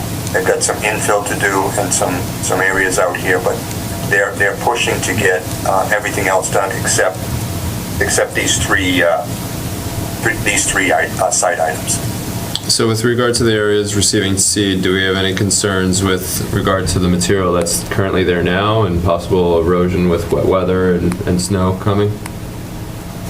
Well, that's what they're actually on the retention basins. They're putting straw wattles at the toe of the slope. Okay. And from what my guy in the field says, they finished this up today and they have that installed. They were working on this late, but they ran out of time, so they're gonna hope now tomorrow may be a washout, but they'll continue working on this basin. But then they're also going to they're gonna spray the area with the hydroseed, so they'll have the tackifier in the hydroseed should maintain the stabilization of the areas. How long will that tackifier last? Is it going to last several months?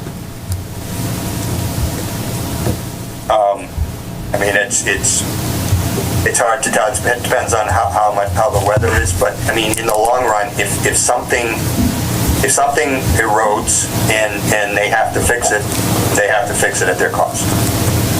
And ideally, we're spraying it, and then the ground's going to freeze rapidly. Right. And it should stay stable for the most part. It's the thawing time that we're going to be more concerned. They're going to do what they can because it's in their best interest not to have to fix anything. Right. But there certainly may be something that. It's not like it's a real hilly site. Most of these areas in here are flat. As you get back here, you're into the ledge, and we don't have any seed mix on the ledge.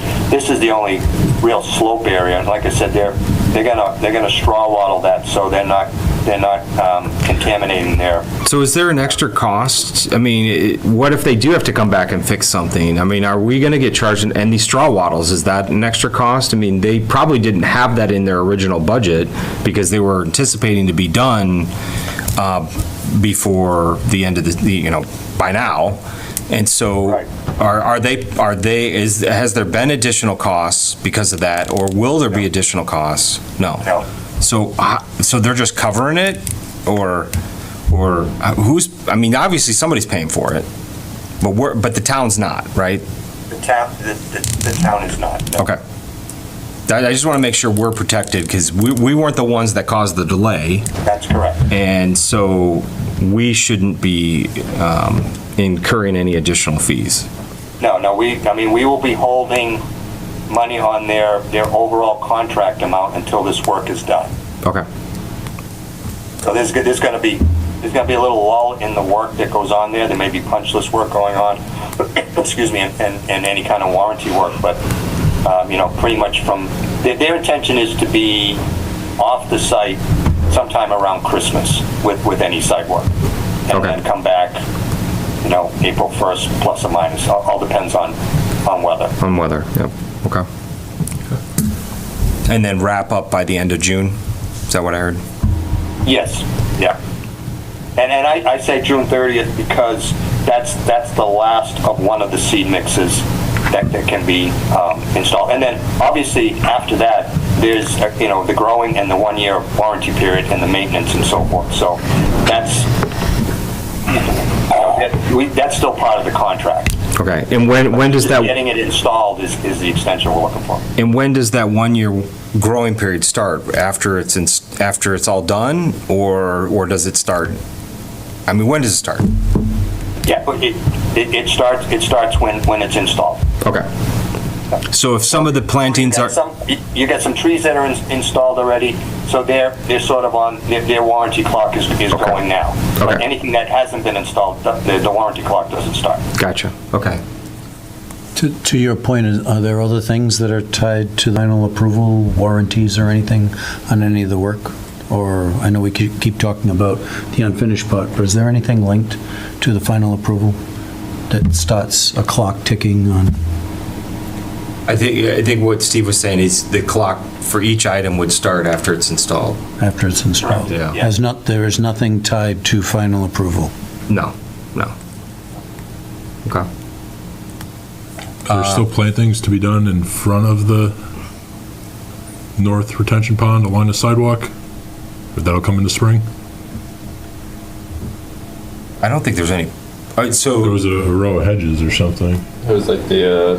You can see something in a little circle. Are there plantings in the front of the retention pond near the street that haven't been installed yet? Yeah, they just, like I said, they just finished the slope. Their intention is to have all the plantings in, all plants and trees. It's just seed mix that won't be done. Seed mix and, okay, gotcha. And again, here's the thing. They're planting some stuff and it's December. They're planting stuff at risk. Right. If it doesn't take, they pull it out next year if it's determined to be dead, and they have to replace it. And that's almost typical with any project, even if they're planting it in the perfect weather. If it dies within a year, they're yanking it out. Okay. All right. Any other questions, board? Nope. Anyone on Zoom? So what are we looking at? So they're looking for us to extend the temporary occupancy until June 30th. Everybody comfortable with that? Yeah. Okay. I'd like to entertain a motion to extend the temporary occupancy permit for the new fire station until June 30th, 2025. So moved. Second. All those in favor? Aye. Aye. All those opposed? Gary? Aye. Okay. So you are good to go. Thank you. Thank you very much. Yep, appreciate you staying on with our technical difficulties. No problem. No problem. Good luck. All right, thank you. Thanks. All right, bye. Next appointment is 15 Rockwood Road Preliminary Redevelopment Concept Plan. So whom do we have to speak to that? I don't... Stefan Fry. Stefan's on the Zoom. Stefan's on Zoom, okay. Yep. Betsy, do you want to share it, or do you want to have Stefan as the a co-host? If he has it, I can make him co-host and have him share it on Zoom. How is everybody tonight? Good, Stefan. Sorry for the delay. We've had some issues to get started, but we're here. Yeah, no worries. Do you want to have Betsy make you a co-host and you can share your screen? Sure, that's probably easiest. Yeah, he's all set. All right, you're all set if you want to share your screen. All right.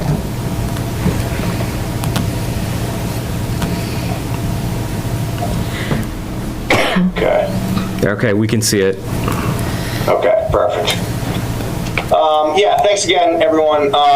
Just wanted to sort of, getting started here. I've gone through a few different renditions already, but this is a recent change, and I had my A&E team put this together for me. So I wanted to sort of share this with you on an informal basis and just get your thoughts and feedbacks. There's sort of a couple key elements to this to make this work.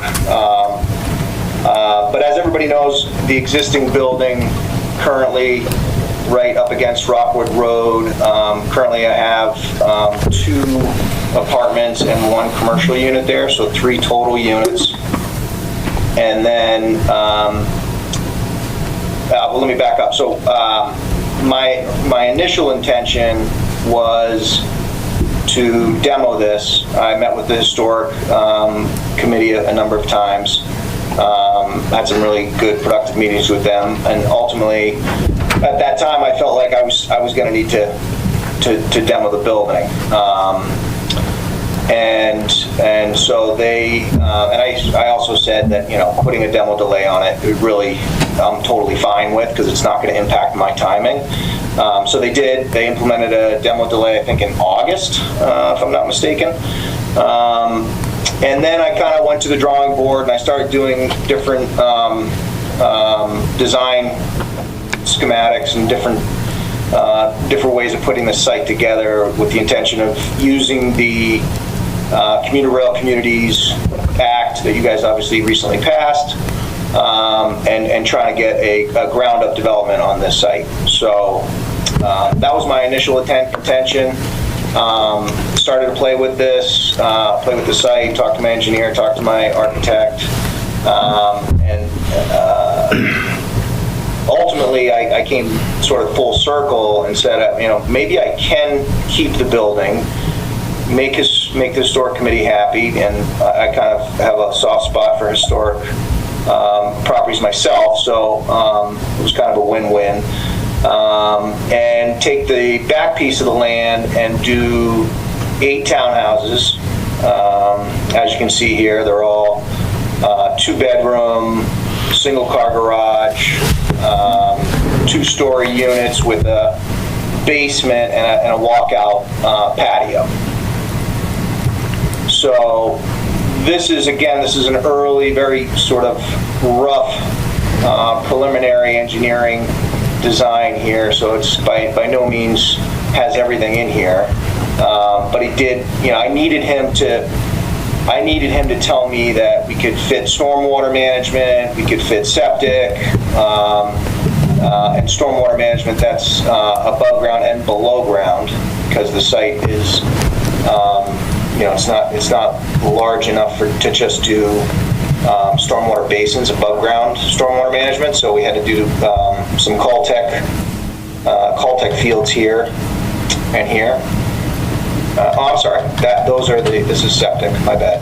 The Caltech field is right here, up closer to the existing building. Okay. So this is kind of the design that I've got in front of you right now, and what I am hoping to do. But again, there are a couple key elements. One, I would prefer to have this entire site as residential. I know I have 1 commercial unit. I don't even know what the square footage is, to be frank, but it can't be more than 600 or 700 square feet. And, you know, my commercial tenant actually just moved out. She moved down the road, and she did that because she knew I was going to be redeveloping, and I was been fully transparent with all my tenants that I was going to knock the building down, most likely. That obviously changed, but in the meantime, she had to plan for that, and she ended up finding a new space, which I'm happy for her. So she's just down the road, but it's not a very big commercial space anyway. But and I haven't really done this. I haven't gone through this exercise with my architect to see if there's a layout within this building where I can get the 3 residential units. But in a vacuum, I would for this whole site to be residential and not have a commercial element to it. One of the reasons is just the coming and going of a potential commercial use there. I prefer to keep this just to the residents. So that's one piece. The second and probably the most critical piece is just the affordable unit, which I know I would need to have one affordable unit.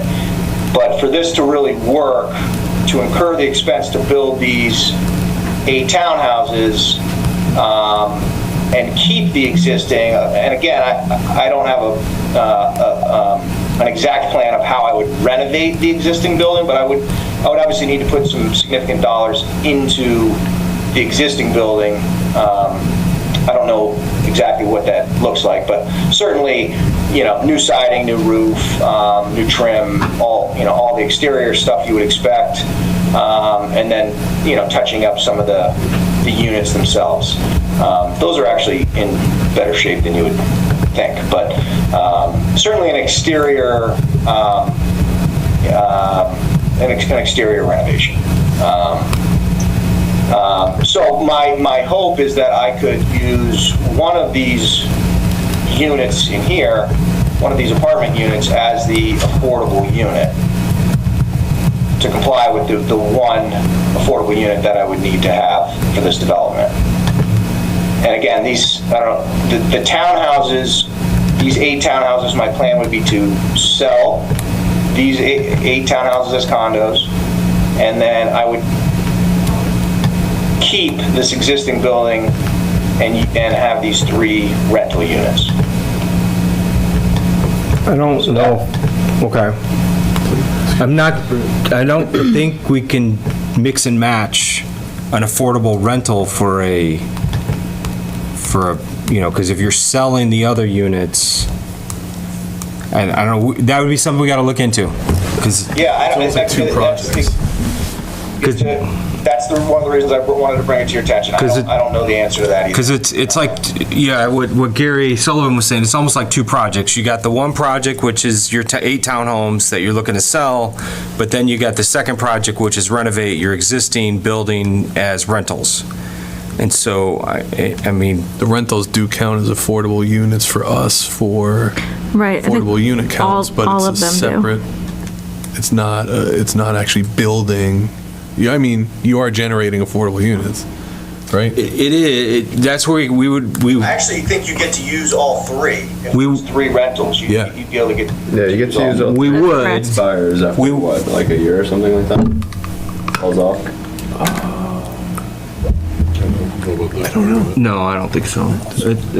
But we would need to look at how that would apply to how the rental unit, if it could even apply to the unit you're selling. And we'd have to look at that.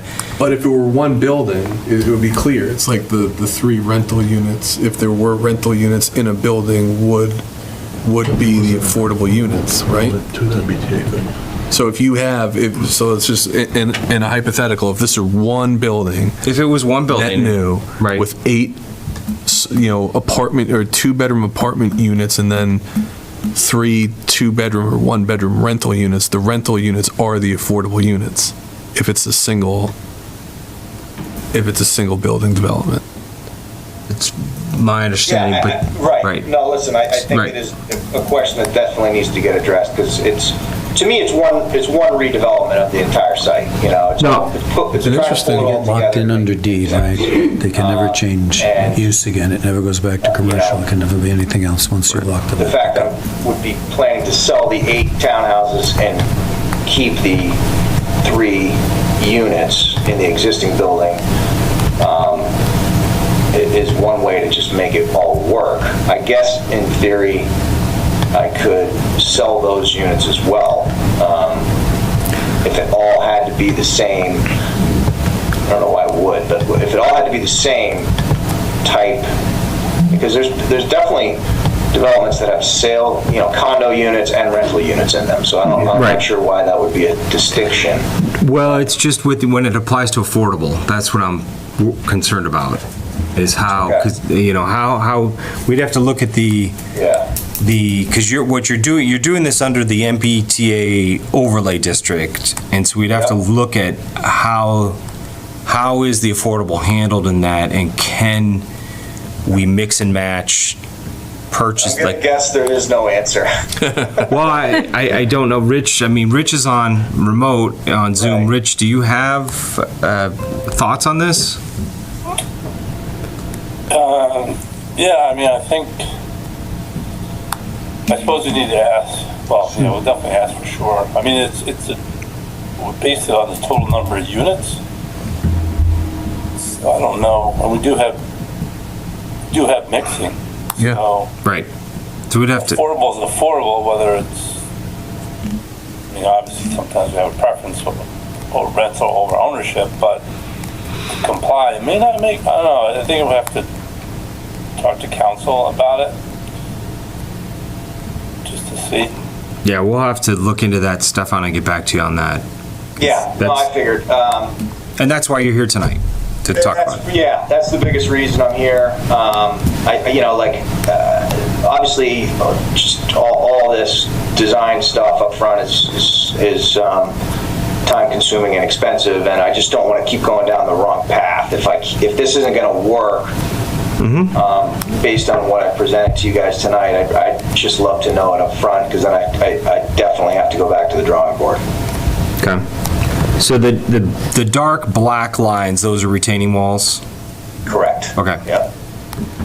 And then all the way to the left, the 2 boxes, those are, what are those? Those are dumpsters? Or? Yep, exactly. Okay, those are dumpsters. Yep. Okay. Yep. So something I think you'll need to consider is snow removal in here as well. I don't see a clear path for that. Well, I think that I can tell you that this is an area right here, because that septic tank is underground, so they would push snow between the dumpsters and the corner of the building. Yeah, it looks like you have is that a curb right there? Say that again? That rounded corner, is that like a curb or property? This all the way to the left? No. No, down. To the right of the septic tank block. Right there. Yeah, right there's like, yeah, I think it's curb. It looks like it's matching the driveway. I don't actually know what he's doing here. I think this is a landscape area. Hold on, let me look at another plan. That's my guess. I think he's just delineating that as maybe an area that is gonna have landscaping on it or something. Yeah.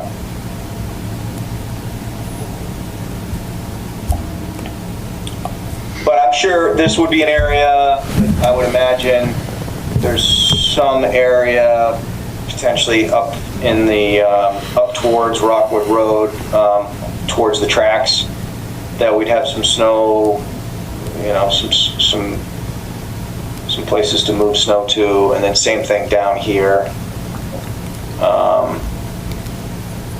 sort of right in here. And it looks like you'd be losing, so right now you have those, by the existing building, you have, 4 parking spots, 1 is ADA.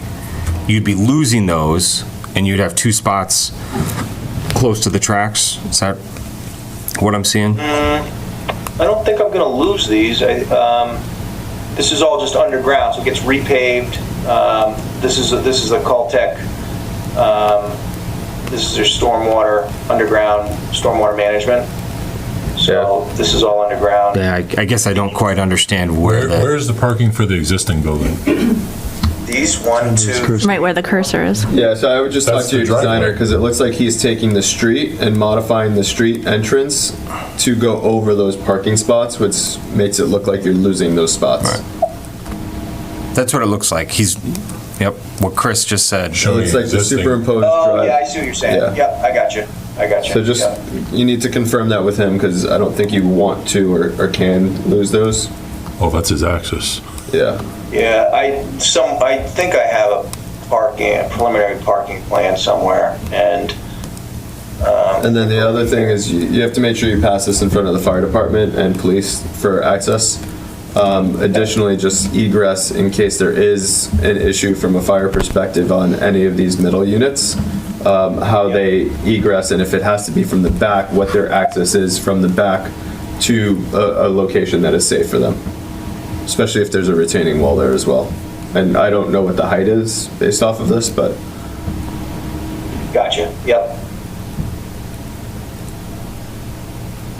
Okay. But yeah, imagine a big fire truck coming down.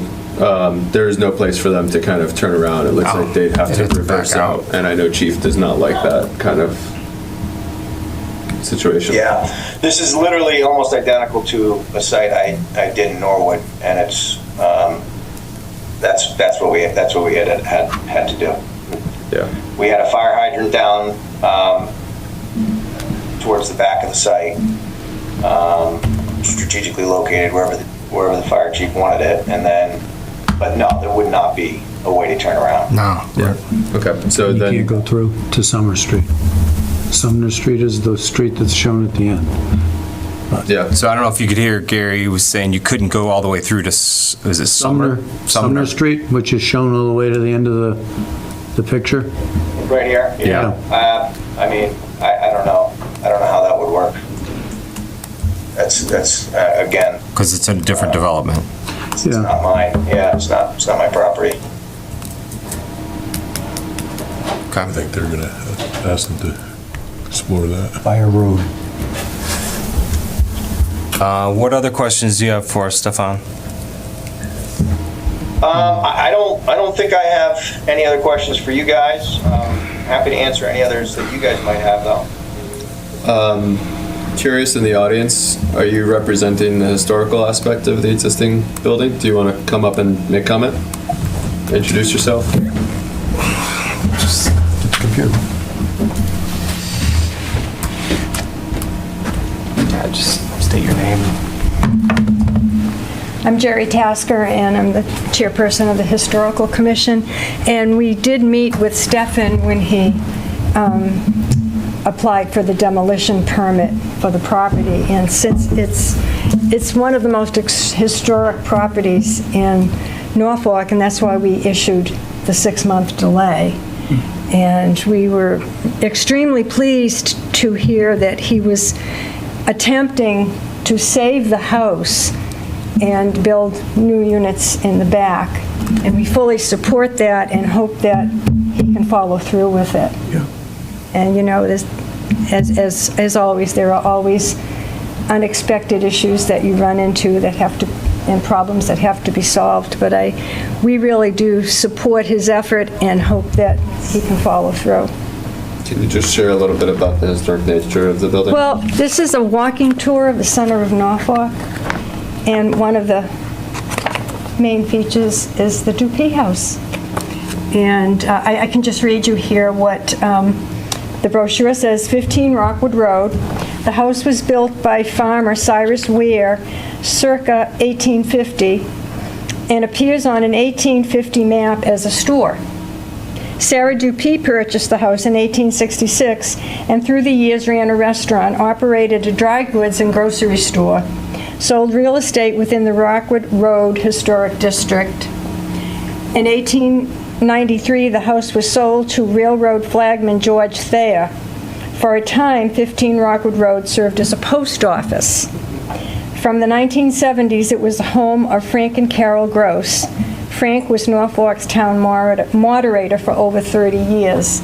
So, I mean, it really has a history with the town, and it is one of the most prominent houses in the Rockwood Road Historic District. The sign is right across the street, entering the Rockwood Road Historic District. So we really do hope that it can be saved. Awesome. Thank you so much. Thank you. Thank you. Thank you. Gary, we'll pass. Toss it down to you. Any other questions? There are no buffers on the, because you're built right back to the edge of the property. Does the patio, does that count as a buffer zone? Or? Yeah, so Stefan, I don't know if you could hear that. Gary was asking, what about like landscape buffers, setbacks? Does that mean it, because you're right on the property line? Yeah, I mean, like I said, this is a very rough preliminary engineering site plan at the moment. Okay. There would be buffer zone, landscape buffering.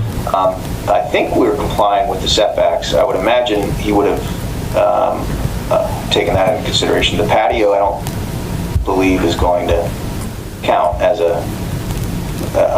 it's the building, not the patio. Right. I looked this up earlier because I think I'm in compliance with setbacks, but yeah, we're not showing any buffer zones here currently. I looked that up earlier because I was wondering the same thing. It's really, really close there. Patio is not treated the same as, say a deck, a structure. So the patio would be fine there, or should be anyway. But what I was wondering is, since the main road, the frontage is on Rockwood, but now the frontage is actually going to be the other way. So is it the property that we're looking at, and the frontage would be like, so say the patios where they're going to be, is that now a side lot? Is it the sideline? Or is that the back of the building? No, because this ends up becoming a new road, and so the frontage is so we may have to look at that, because I was looking at it a different way, where on the side there it's actually 0 feet. So we'll definitely have to look at that and make sure that it all matches, because I wasn't sure if we were looking at the front of the property from Rockwood or if this is a new road. So when I looked at it, I was looking at it as though. But it's not a new road, it's just a driveway. Yeah. I guess that's right. So in that case, there's a 0 foot. 0 foot setback. Side 0 setback. foot side setback. In B1, yeah. What about a buffer zone? Landscape buffer? No, it's in the business core. It doesn't, we Does it don't need a have landscape that. buffer in the business core? It's not in our zoning bylaw specifically. Okay. So yeah, I think it would be, that's a driveway, so you'd consider The existing patios building. would be side, because the Right. existing building is the frontage is Rockwood. Yeah. Yeah, which means it doesn't make sense for us to explore connecting it to that other street, because then it does become a street. Then it would become a street, yes. Unless we're just doing like emergency egress, but then these trash cans, recycling bins need to move. Right. Kind of like what we're doing over at the hospital site. Not paved, but like the crushed stone area for the trucks to go full around. All the way around, yeah. At Southwood, or at 111 Dedham. Right. Yep, okay. Anything else, board? Rich, do you have any questions, comments? No, I was just I'll have to follow up on the affordable question now. It sounds like I'll just say I want this to work. I think it would be a really good use of the location here. Curious as to what you get to do with the existing building. I'm glad you're looking. Was that a question? Is that a question? No, it's a statement, sorry. Yeah. Oh, sorry. He just, yeah.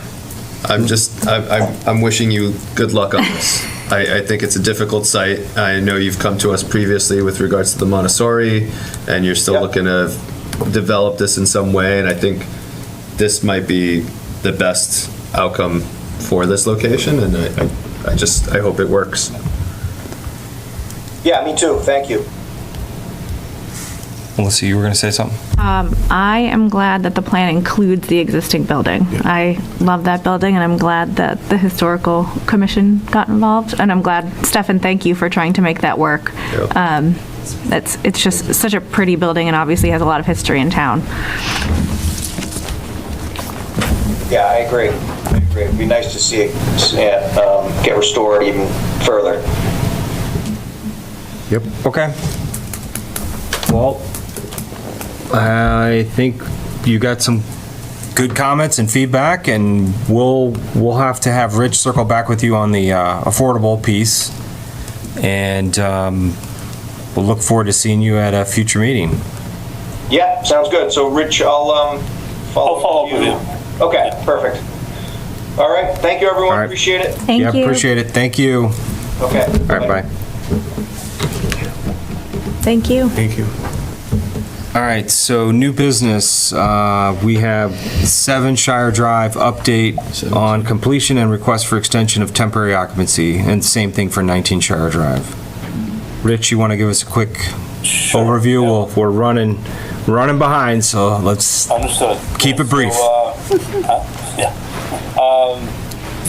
And the extension is really on behalf of essentially the town, because we need to continue to work to get the subdivision completed. I can tell you at least that one of the roadway parcels is just about complete with a foreclosure process, and we should acquire the first parcel, which about 4 to 8 weeks, which is actually not the one up at the end where these 2 properties are located. It's the beginning section, and then the other one should follow short. How many parcels are there, Rich? 2, 3? Yeah, there's 2 roadway parcels. 2 road. Okay.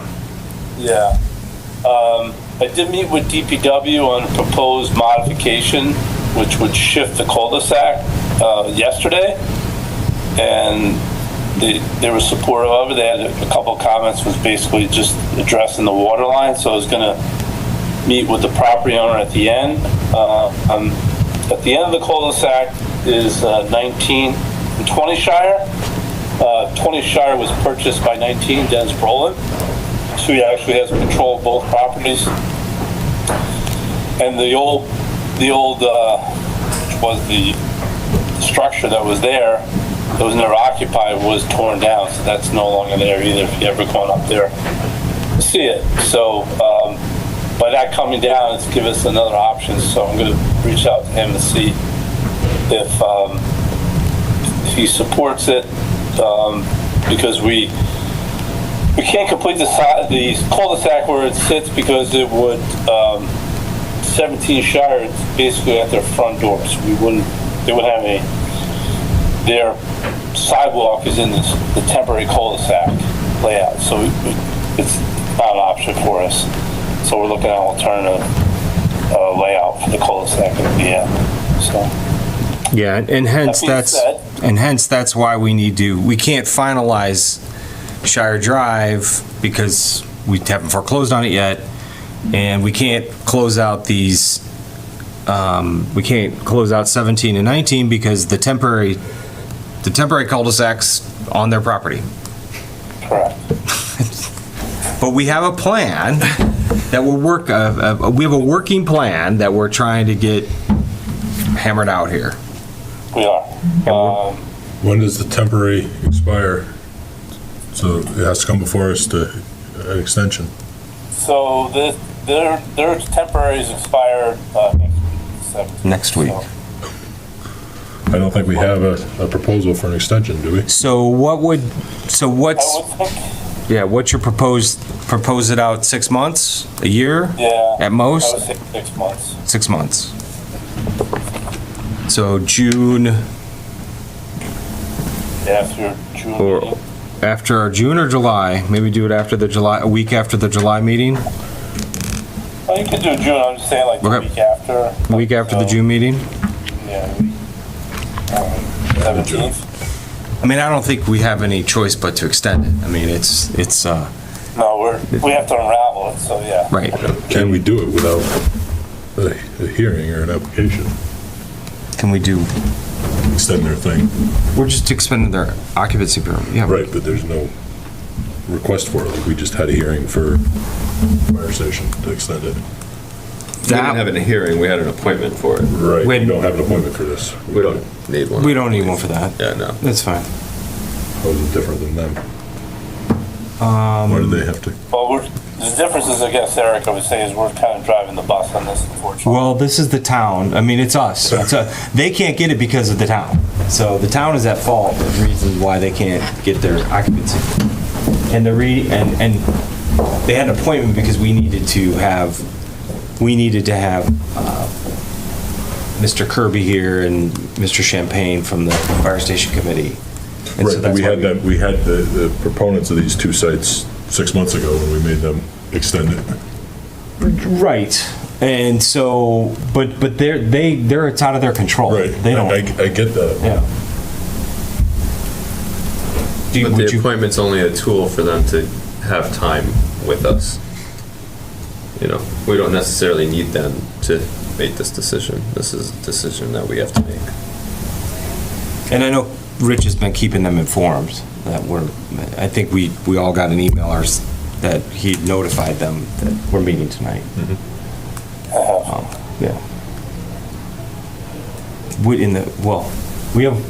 If we don't do anything and delay it, there's a problem. So in the future, would you like to have an appointment for something like that? It's just different than what we had to do 6 months ago. Okay. 6 months ago, we were still waiting for them to do work and ensuring that that work was completed, but now we're at the point where they can't do the rest until we do what we can. Right. And so I don't think that we should tie up their time based on our deficiency to get stuff done. Okay, just a comment. No, that's a good comment. It. Yeah. Okay. So any other discussion? All right. Why are we extending to? We're going to extend it to June 17th. So I'd like to entertain a motion to extend the temporary occupancy for 17 Shire Drive until June 17th, 2025. So moved. Second. All those in favor? Aye. All those opposed? Mr. Searle? I approve as well. All right, unanimous.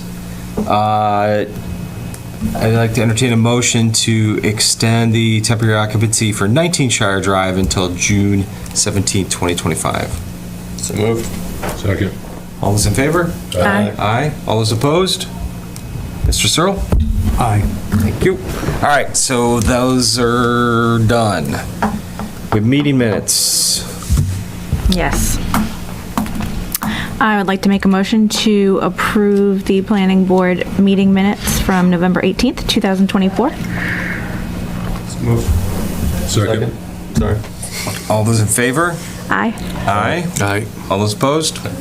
And Mr. Searle, you weren't here, so I will. I did read them. I tried to get here. I came on the wrong week. Hey! It was the night after. That was not your fault. It was an off day. Yep, it was.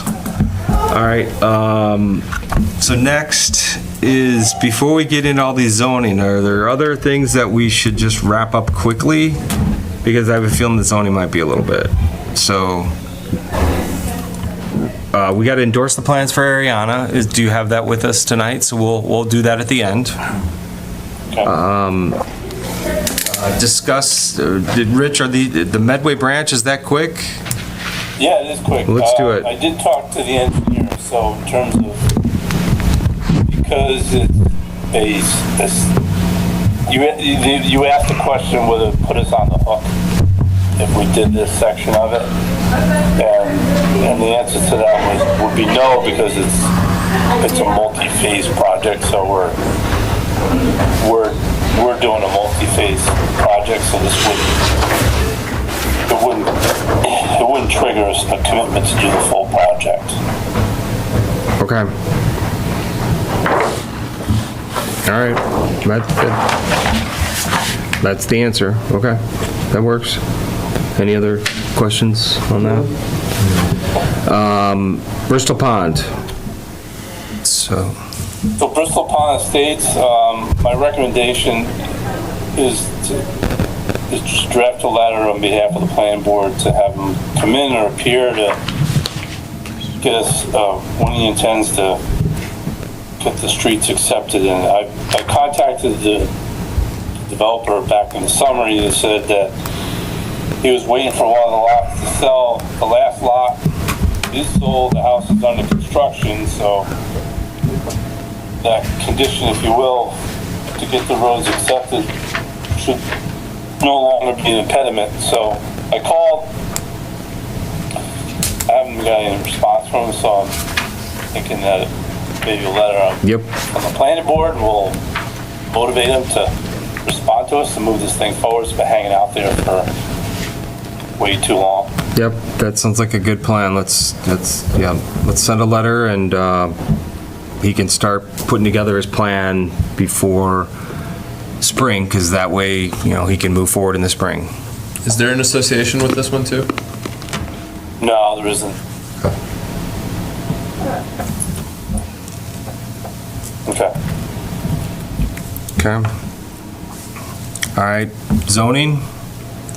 So proposed zoning bylaws, we got 4 for May. We have ADUs, electric vehicles, inclusionary, and floodplain. I feel like the floodplain's probably the easiest. Yeah. Floodplain, Yeah. Rich. Yeah, I think let's go from the bottom up. I think that's the easiest way to do it. So, Love it. yes, I sent our floodplain bylaw to Department of Conservation and Recreation. We're fine. We did the updates in 21. The only thing we need to do is once they send us the final letter when the new maps become effective, we'll have to put that on the Springtown meeting because we have to have it adopted within 6 months. I'm anticipating that we'll get the letter, the final map date this month, December. So it really is not a significant piece of lift for us to do. It's just update the floodplain map. So once I get the date, I'll draft the bylaw change. Okay. Sounds good. In terms of the inclusionary, there's really nothing to really get into for tonight. MAPC is looking at the inclusionary from an economic feasibility, primarily around mixed use. I did get an email response from the planner on the single family, and single family is a lot more, I'll forward your email so you can read it, but there's nothing really in depth to discuss tonight about the inclusionary. Okay. That's really for next month. Electric vehicle. Electric vehicles, you can, Sweet. that's the first draft. Yep. It doesn't need to be finalized yet. That's something that we need to have it final for February, but you can, take a look at it, offer comments, and we can do some tweaking with the drafting of it, and then prepare it for February. The only comment I would say is that try to make, terms of simplify. So if it's an existing parking location that's going to be modified, it has its own process. It's supposed to have to go through the whole site plan review. If they're EV charging, that's part of a new parking lot, that just falls under that site plan process. The kind of modified process would be, for example, the one that you saw earlier in the year where they were trying to put it at the Pine Street Medical Complex. Yep. And then across the street, actually, they're trying to put one into the car wash as well. And then the corresponding use table with it. So ADU is really probably the focus for tonight, because that's a little bit out of a...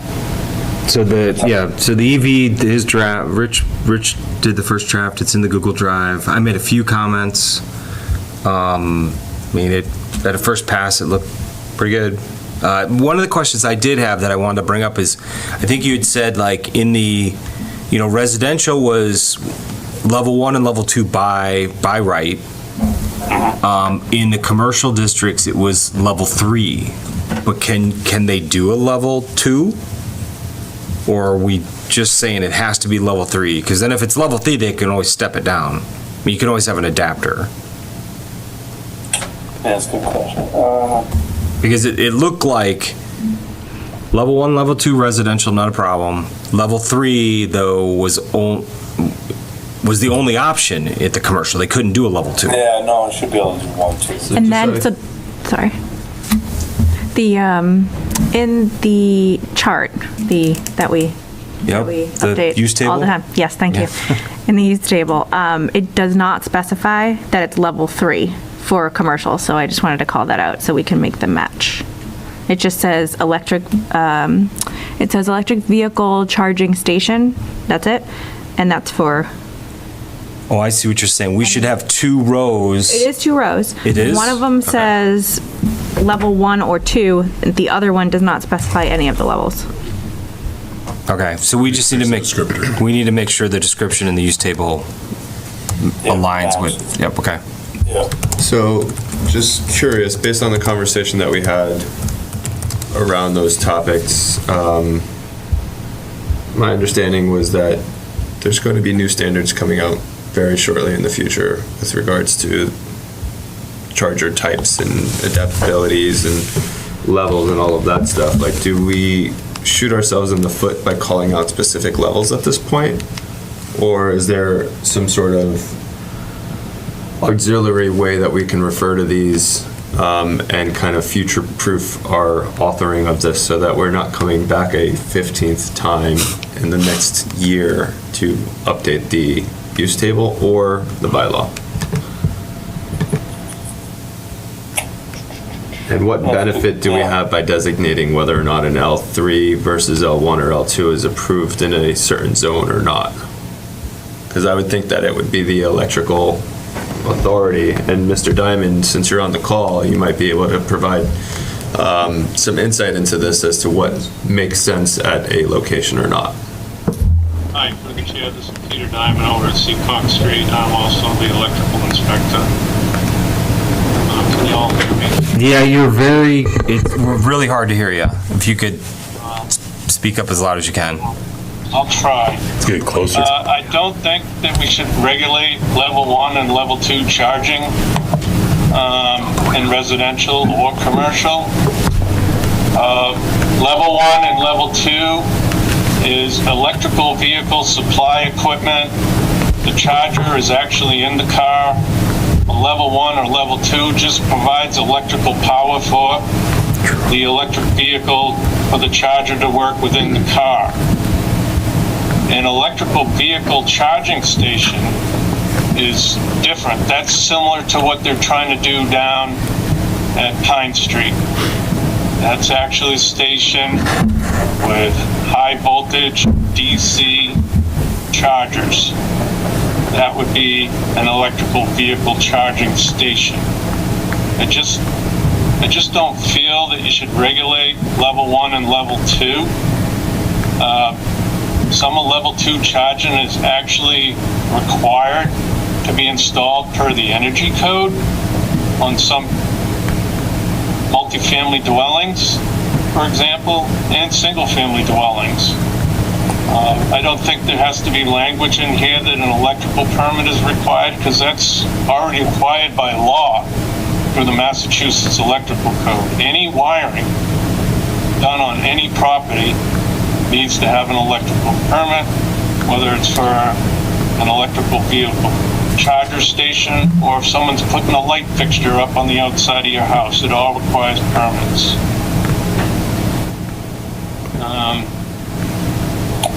Chris is right. There are going to be different level chargers coming out in the future. They're planning for level 4 charger. Those type of chargers will be for large trucks or maybe buses.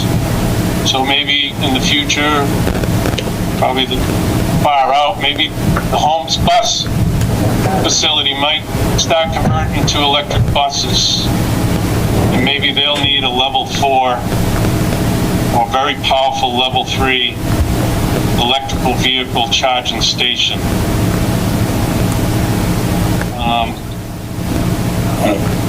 So I think I got back from vacation on Sunday, and Monday I started reviewing this, and I'd like to work with you all to come up with some different language, or at least suggest some changes in this. And I'd like to meet with Rich and show him some of my ideas going forward. Yeah, I think we'd appreciate that, and like what you and what Chris was saying, and I know Rich mentioned it also, is like we want to make this as simplified as much as possible, and make it so that it's universal as much as possible moving forward, so we're not always having to make changes and get town approval. Yeah, really appreciate that offer there, Mr. Diamond. Welcome. Thank you. Okay. But again, this is why it's on the agenda for tonight. This is our first draft, and we've got time.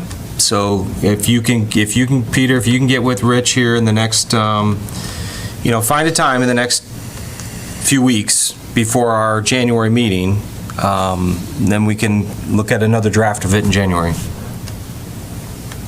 Okay, Chad, I will do that. Appreciate it. Thank you. All right, anything else on electric vehicle? No, I'm excited. All right. Progress. The moment we've all been waiting for, ADUs. Oh, I thought you were going to say town planner updates. We're going up backwards. ADUs. Melissa's got some good stuff for us. We have so much stuff. Let's do it. So after our last meeting, Rich and I met. So he had sent us in the folder. Oh, right, our new microphone.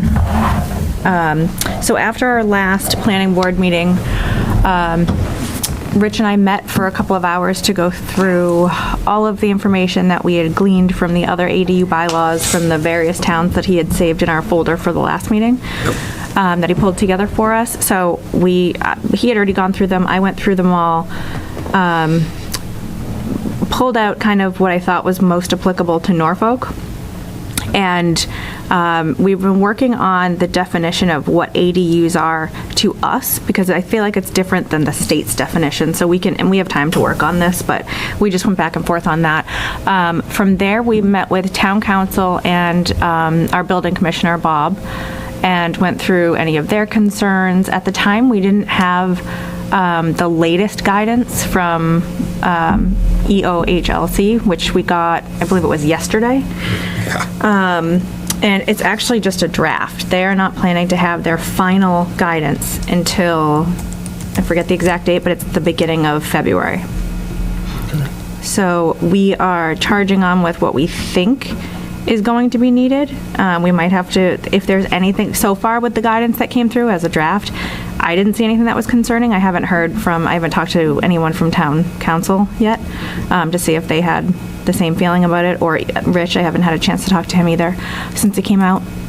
But I didn't see anything all that concerning. It was mostly just things that we can't do as a municipality to make it basically more challenging for somebody that wants to put an ADU in their yard. So what I would say is, from what I read from it, if I had to say, high level, here's what it said. It said, you cannot make the process more complicated than what you would do for a single family house. And town council might have a more, in-depth view on it than that, but as far as like what we're doing here with the high level planning, that's really all that I saw that was really applicable. So we're just we'll figure out some, some good visuals, because, I have to have visuals. I think they're helpful to everyone. But for now, I just took this screenshot from the mass.gov website, where they have all the different types of ADUs. So you could have it detached, you could have it attached to your house. You could have, if you have enough space in your attic, you could do one up there.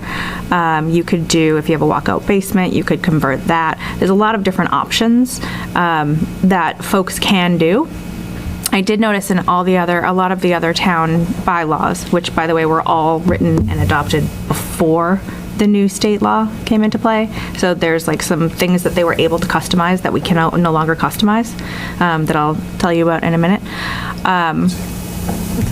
Scroll back some more. Oh, I'm actually in there. I can do it, Betsy. It's fine. I think. Oh no, you're sharing yours. Okay. Yeah. So we can figure, what we wanted to talk about is, as far as like the objectives, what are the alternatives? What are the, the objectives for us in town? Why would we want to adopt this? And so we heard during the master plan process a lot, certainly from seniors, that they're very concerned with the rising costs of things. Of course, we have a lot of major projects that we've already approved and are up for approval that are, the big capital expenditures that raise taxes quite a bit. Seniors were very concerned. There were also seniors that have young adult children that are very concerned for them as well. If they have an apartment, they have multiple roommates, they're paying $3,500 a month. How are they going to save to buy a house? All that stuff. And so for anybody that's listening in, and Gary, you were on your hiatus from the planning board at the time, but we had talked about this being, ADUs being something that we wanted to work on as a group. The state has just accelerated that forward for us a bit. And what they would like us to be able to do is not terrible. We still have a fair amount of controls that we can put in place from a bylaw perspective. There's, basically what we're trying to do is just create housing for people, seniors that want to downsize. They could live in the ADU and rent out their house, or they could live in their house, rent out the ADU, depending on their physical capabilities. Maybe they don't want the big house anymore, maybe they can't go up and downstairs. But both of those would be an option for the senior folks in town. The adult children could also live in an ADU and save up to buy a house or whatever they want to do, and not have to live in a $3,500 a month apartment. So we tried to customize. Feel free. We have a couple more meetings before we do. Well, we have one more meeting before we do our public meeting, where we have to have this pretty ticked and tied with actual bylaws. But those were the high-level goals that Rich and I discussed that we wanted to have in there. Feel free to wordsmith, provide feedback, whatever you think. If there's something we forgot, feel free to just post a comment in there, and we can add that for the next one. We do have draft bylaws, but we haven't gone through any of this content at all with any of the general public, any of the residents in town, and I thought it might be a little bit jarring if your first introduction to this is a redlined legal document. So what I did was just pull out all of the information. This is the original document that Rich and I worked on to put together kind of a list of requirements, all the things that we thought we needed to have an answer for and have a response in the bylaws, have some guidance for folks.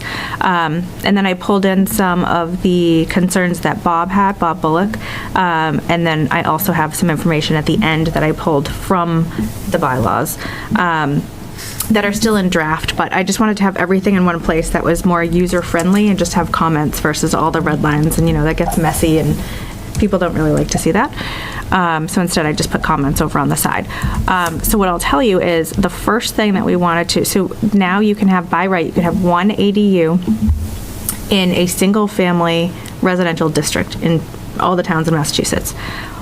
Something that was in the previous ADUs that Rich and I were going through, looking, trying to find our common themes amongst all the towns, was owner occupancy, which I think was a good kind of safety net for folks to see, like if you're renting out somebody and you're going to live 20 feet away from them, you're probably going to be really, really cautious about who you're renting out to, right? So I wanted to keep that in there. The state says we cannot. So that's something that I would imagine people might be a little nervous about. So we need to think about that a little bit more. But I didn't know that we couldn't have that in there until I talked to town council. And then, of course, when I got the guidance from EOHLC yesterday, that was in there, that we cannot say that it has to be owner occupied. There is a webinar that I'm going to join next Monday. So neither dwelling needs to be owner occupied? Nope. And in the ADU bylaws that Rich and I were looking at from other towns that were approved prior to the state law going into effect, this was in a lot of them, but we can no longer do that. Something that we know that we can have one ADU by right, that's what we're trying to figure out, what we want to be able to offer for, setbacks, height, all of that stuff. Something else that came up was that you can have more than one ADU on a property. So that's something that we needed to, I mentioned to town council, I wanted to discuss that with all of you guys, because there's a couple of different ways we can go about it. at least as of the last time I talked to town council, we could say there's a maximum of 2 ADUs. We could say or 2 would require a special permit. So then we would, we would all see everything, where it's going to be and who are you next to, and, make sure your lighting doesn't shine onto their yard, all the stuff that all the little details that make a big difference. And so, but we could also say we could have more than one ADU. And so we talked about this a bit in all of our meetings, saying, well, what if you had 10 acres of land? Yeah. And then town council said, yeah, but then it could get messy because then you have almost like potentially your own little subdivision on one property, right? So, but I also don't want to make it too restrictive for folks. If you have, your mom, your dad, your aunt, your uncle, I don't know, like You could all have a whole compound. You could have a whole compound. Family compound, yeah. We could always start small and just get something, out the door that's relevant and then get our immediate protections in there and then see what people are asking for. Yeah. Anything more than 2 requires a special permit. Yeah. So I think actually right now. More than one. More than one, yeah. All right, so that's what you guys think for now. Yeah, definitely. Did any of them talk about impact on taxes? Because you talked about the concerns of elderly people. That's the biggest thing I've ever heard. I have a whole spreadsheet for you, my friend. Oh, well, that's good. No, I'm just, in the simplest form, the ADU is in the existing structure.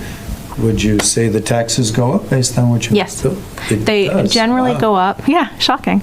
No, they... but the problem, like, just in principle, elderly people are trying to stay in the town. They're trying to figure a way of getting more income. They modify their dwelling. They don't add another building. They spend money to and they have modify their dwelling. Yeah, and now then they have to pay an increase in taxes. So They that's- do, but then they're also getting that in rent. But I can go through that with you. I have a very, very, very simple spreadsheet that we can go through after, because I did think about that today and put something together thinking that that question may come up. But yes, the taxes, based on what has been done in other states that have been, ADUs have been approved in other, California, Oregon, like all other states, since it went back as far as 2016 that I saw, so now we have some fairly good data. And depending on the design, depending on the size, there's not really, you can't say it's going to increase your property value by 20% or 50% or, it totally depends on what you're building. But one of the big concerns from folks in those other states where they adopted ADU bylaws and laws first was that it was going to decrease property value, and that did not happen. So on average, the ADU adds 25 to 34% onto the value of your home, which then does, of course, make your taxes go up, but then you're offsetting that with the rent that you're bringing in. The part that I do not have that I think is probably pretty relevant is, what happens to the emergency services, what happens to the schools if they're school-age children. I don't have any of those numbers for a cost model, if you will. So I have just a very, very, very simple, median home price in Norfolk and taxes associated based on the $15.57 per $1,000. And then so hearing you say implications with regards to school and all of that stuff, like, are we looking to put limitations on the ADU with regards to the number of bedrooms? Because then that would likely price out or space out what we would assume would be a family with children. Yeah, I mean, so it can only be, I should have started with this, it can only be up to 900 square feet. So it's 900 square feet or 50% of the gross area of your home, the gross living area, square footage. So if you have an 1,800 square foot house or above, you can have a 900 square foot ADU. Still have 900. 900 total, so yeah. So you can't, I haven't found any, I'm sure that they exist somewhere, but as far as modern standards and modern architectural designs for a cottage ADU that's 900 square feet or, 8 to 900, I haven't found any that have more than 2 bedrooms, and even then it's pretty tight. You can go on Amazon and get a storage container. Nope, no. Tiny home. Don't say that. No one can go on it, no. So if you go on Amazon, we'll just make this public service announcement. If you go on Amazon to buy your ADU, it has to be Massachusetts. Yeah. So all of the building code that we have in Massachusetts, building codes have it to has be- to apply. And then also stretch energy code. So don't go on Amazon and buy your $25,000 shack and then expect that it will be approved. My primary concern, which you already know and Rich already knows because you've heard it from me, and I think is echoed a little bit by Bob's comment, is we punted on STR regulations a couple of years ago, and I think this kind of forces that. Like we need to look at defining what a short-term rental is and if and how we want to control that, because ADUs would not just be a vector by which you can give somebody or have affordable housing on your property. It's also, you can have a rental stream of income, which will probably seem more lucrative than just letting your nephew stay there for, Right. So, yeah, Rich and I did talk about this. So right now, in the current bylaws that we don't have up right now, this is just my working document. In the current draft of the bylaws from town council, it says that you could not do short-term rentals for Airbnb. But Rich and I were chatting about it, and he was saying, over at Gillette, there's a lot of events over there, and there's a lot more coming up. Do we want to take that away from folks? And I don't know the answer. And so we wanted to bring that back to you guys to see what you think. Well, the limit of ADUs, because I didn't know there was a limit, right? So when I was thinking this out, I was like, I have 3 acres. Like how many ADUs could I put there? And like maybe people ski down my hill or something. That would be great. I got a chairlift that ends at Gary Searle's house, and then they just ski all the way down. So having the limits in place.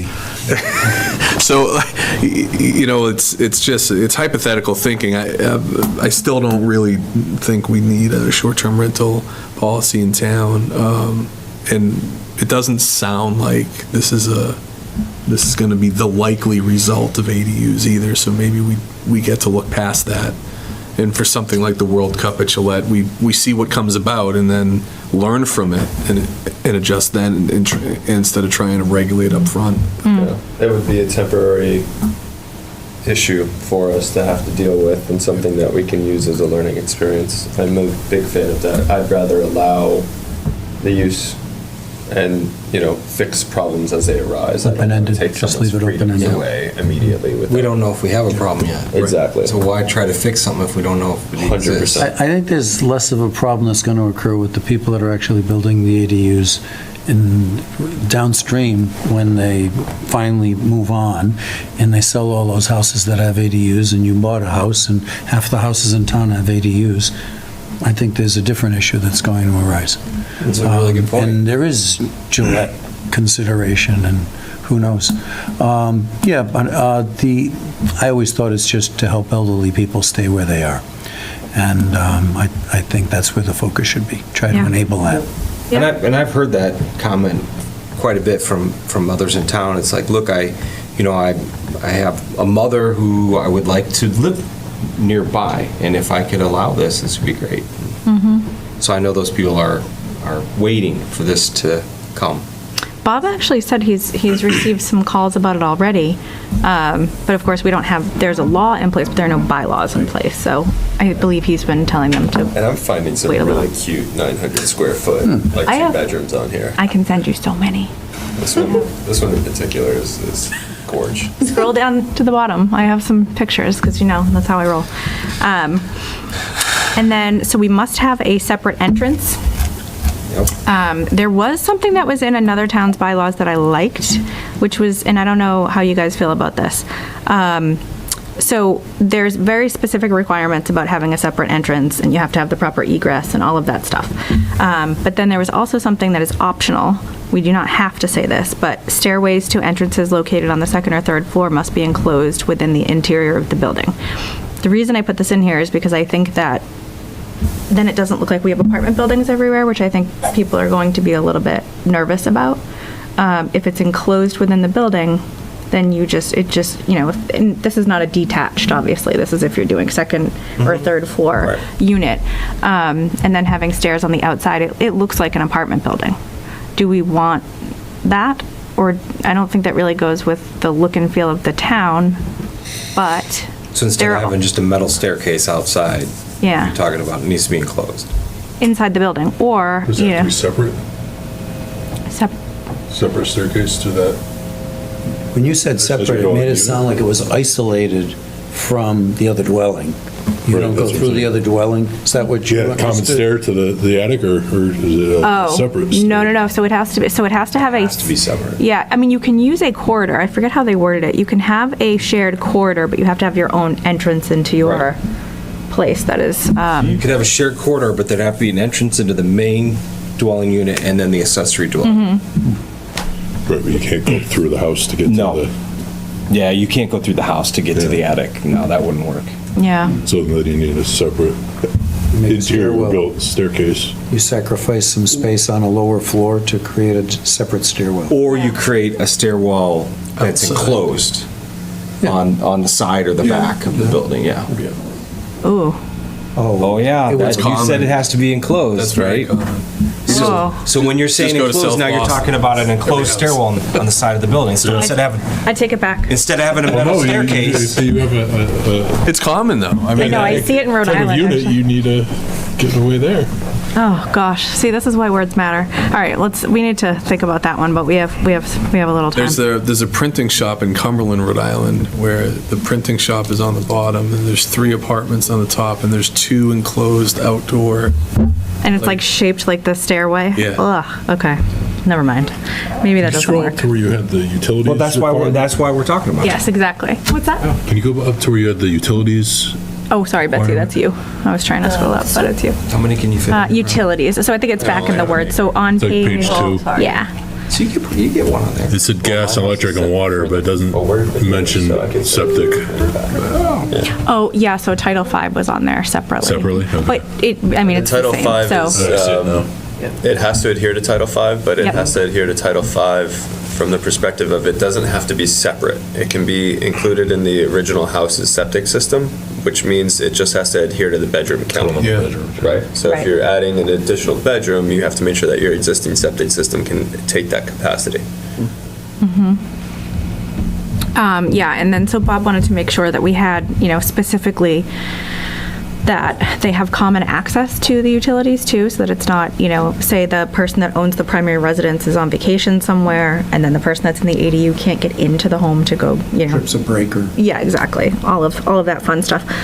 So they need common access, and then on the site So on plan. the like electric, they're not separately metered.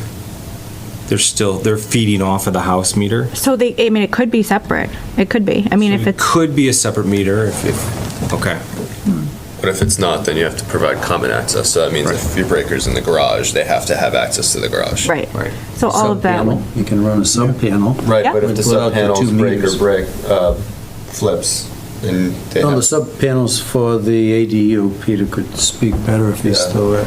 But the main panel is still for the main house, and the sub-panel could be for the ADU. There's still 1 meter on the house. Right. Right, so as long as they have access to the main shut-off, which if it's a newer breaker, would be on the exterior of the house. Yeah, Yeah. that's right. Okay. Yeah, so on the site plan, we want to be able, Bob wants us to see that. How is it all going to connect? Is it separate? Is it together?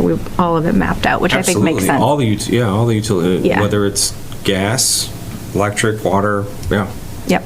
And then parking was another thing that's specifically called out. Can use the existing driveway, but it has to be a dedicated spot for the ADU. Off-street parking is not, on-street parking is not required. I'm curious on... Required, not allowed. It's not required for you to devote on-street parking. So like they don't have to be able to park on the street. They have to have 1 off-street parking spot. It's a requirement to have 1 off-street. Right. That's Unless it's within a half a mile from a train Right, or a bus. Exactly.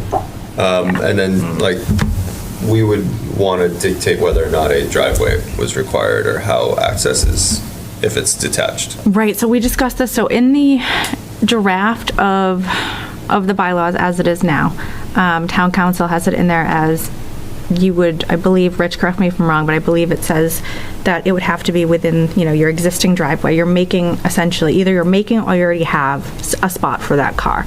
They would like to try to use the existing driveway so that we don't have curb cuts everywhere, which, obviously wouldn't look that great if we had 2 driveways on every house. Then it kind of loses the character of the town, just kind of the look and feel in the neighborhoods. But we could approve that maybe through a waiver. We can't have special permits for the by right ADU. But we believe we could maybe have a waiver if you need it, if there was no possible way that you could stay within your existing driveway, then okay. Then maybe there's an exception once we see the site plan. But it could be an extension off of that driveway. Oh, yeah, yep. Yep. And then there's other things too, like where the driveway is serving an accessory dwelling unit, it's located within 15 feet of the side lot line.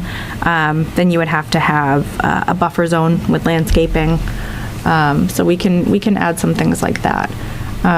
There's where we might come up with some challenges. I don't know how many of these we have in town. I'm sure enough of them that maybe we should be thinking about this. But when a non-conforming home on a lot, something that's grandfathered in, maybe you're putting, it's already built, but maybe now maybe it's a garage that's within the side lot line, within the setback, and then you want to put something on top of it.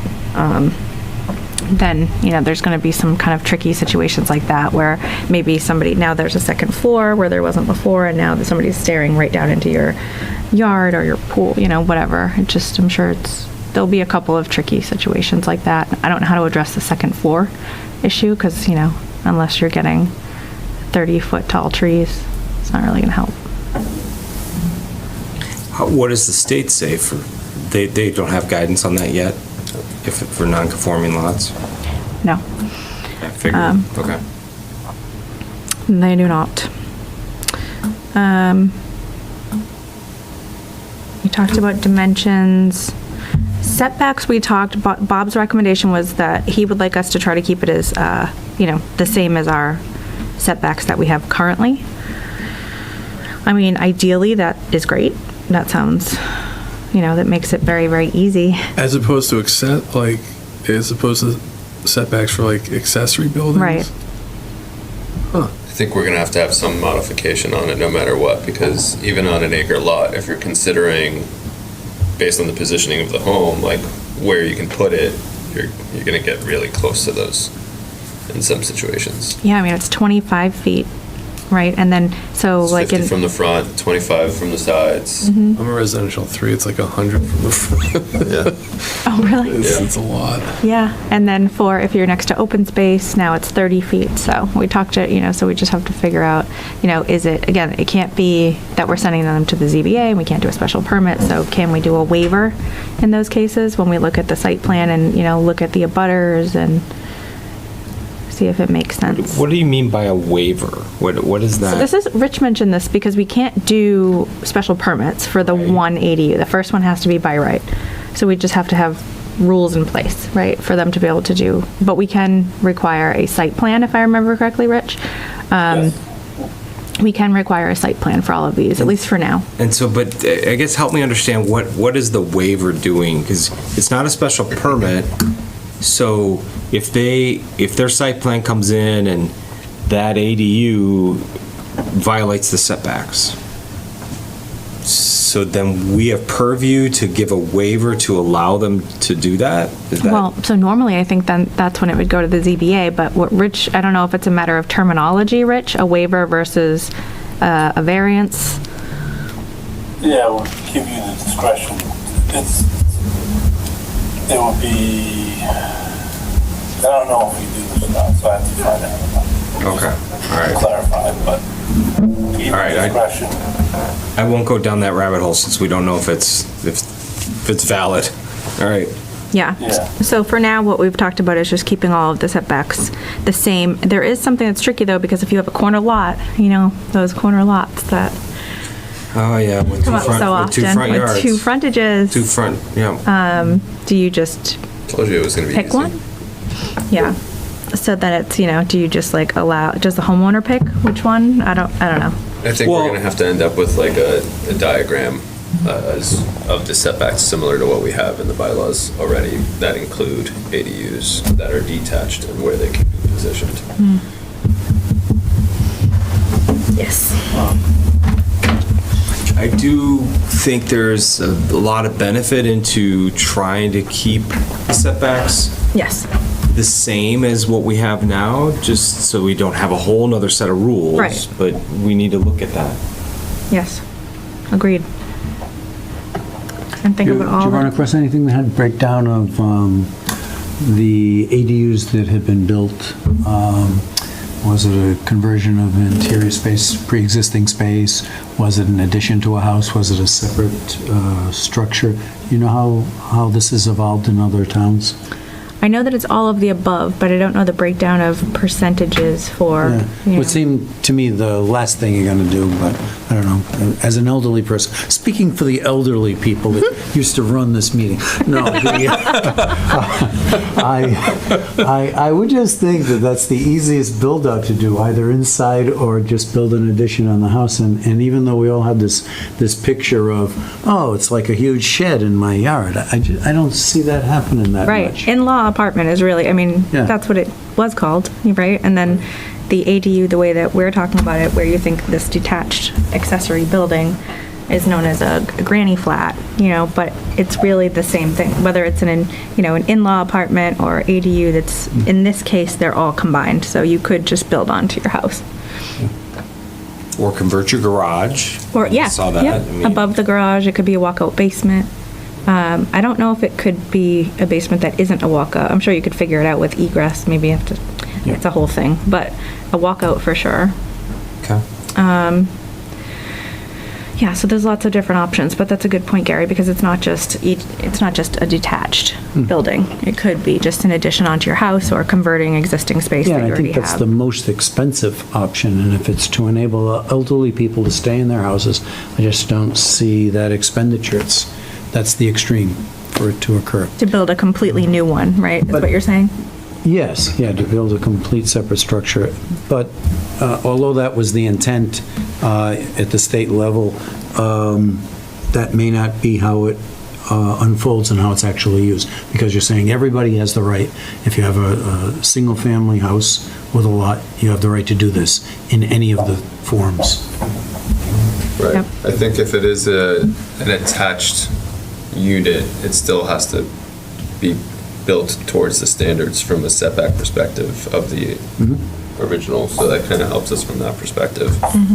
I mean, it kind of excludes those with non-conforming lots because they're most likely not going to have the frontage or side lots to be able to do that, especially once you title in like the septics and things like that, so. Yeah. And then we could have a separate section for detached ADUs. The scenario that keeps popping into my mind is, what if you have a ranch house, a single floor house, and then you want to build, I mean, it's 900 square feet, so, you know, it's not enormous, but what if somebody wanted to build 2 floors behind the 1 floor? That's, you know, does that take away from the character of the town, which is what people always talk about, you know? They don't want us to make decisions when, you know, they have to approve them at town meeting, but still, they don't want us to propose solutions that take away from the character in town. And so do we say that it has to be, and also all of these requirements that we've put in place, they have to be reasonable according to the Mass state law, right? So we would need. So the height of the ADU cannot exceed the height of the primary. That's what I was thinking. That seems reasonable. I think it sounds reasonable, but One I ADU don't on know. top of another ADU?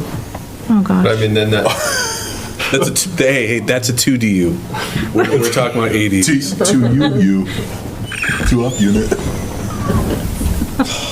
this is devolved. By special permit. Wait, can't do those. Oh. You can if it's 2. You can if it's 2. 2 is special permit. Yeah, just not for the first one. But my only concern is like, The the character of this town is something that's changing and it evolves, and like my house is a ranch, but it's next to a colonial down the street, which is taller than my house. So like, why would I care if I'm in the colonial if the ranch all of a sudden has something that's slightly larger, Yeah. taller than the ranch? You know? Yep. I mean, we already have the height requirements in the bylaws. Right. So 2.5 they- stories. 2.5 stories. Yes, and it's Can you defined. define story? Yeah, half story. Can you What's a define half half? story? Do we know? I Does anybody know? abstained. I didn't think we Chris knows. defined it as well as we should have. Oh, goodness. And then for the accessory dwelling, so for, you know, how far an accessory dwelling unit can be away from your home. There's standards for fire reasons. 10 is the minimum. 10 feet? 10 feet, yeah. And then, you know, do we want to put any sort of requirement or any sort of guidance around where they need to be? I mean, it's tough in Norfolk, right? We know that some people have 200 feet in the front of their house, and that's where their garage is, and it looks totally fine, right? So do we want to get into where it needs to be? Or, I mean, we're going to see the site plan, don't forget, so. Well, but don't we already have requirements now for Yeah, so like, accessory buildings. but all these wouldn't be accessory buildings, but in that case, it would just be like building onto your home, so it would have to follow the standards and guidelines. We're talking about detached now. Oh, Yeah. only detached, yeah. But the then that's setbacks where the apply, right? accessory- So, Yeah, the accessory building, like, it's an accessory building, right? It is an accessory building, which is also an accessory dwelling unit. Right. Yeah. But so it would conform to our accessory dwelling. If we ask it to. If we, right. So we would have to make that conscious decision. If we're not making that conscious decision, then the decision we're making is to create new setbacks for these. My proposal would be to follow what we already have. Yeah, keep it simple. We already have accessory buildings identified so we follow that same concept. yeah. I mean, we'll see You the get site special plan. permits if you need to get closer. We can't require special Waivers. permits. Waivers, that's right.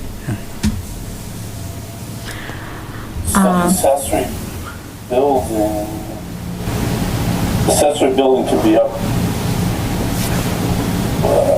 to the height though on the side.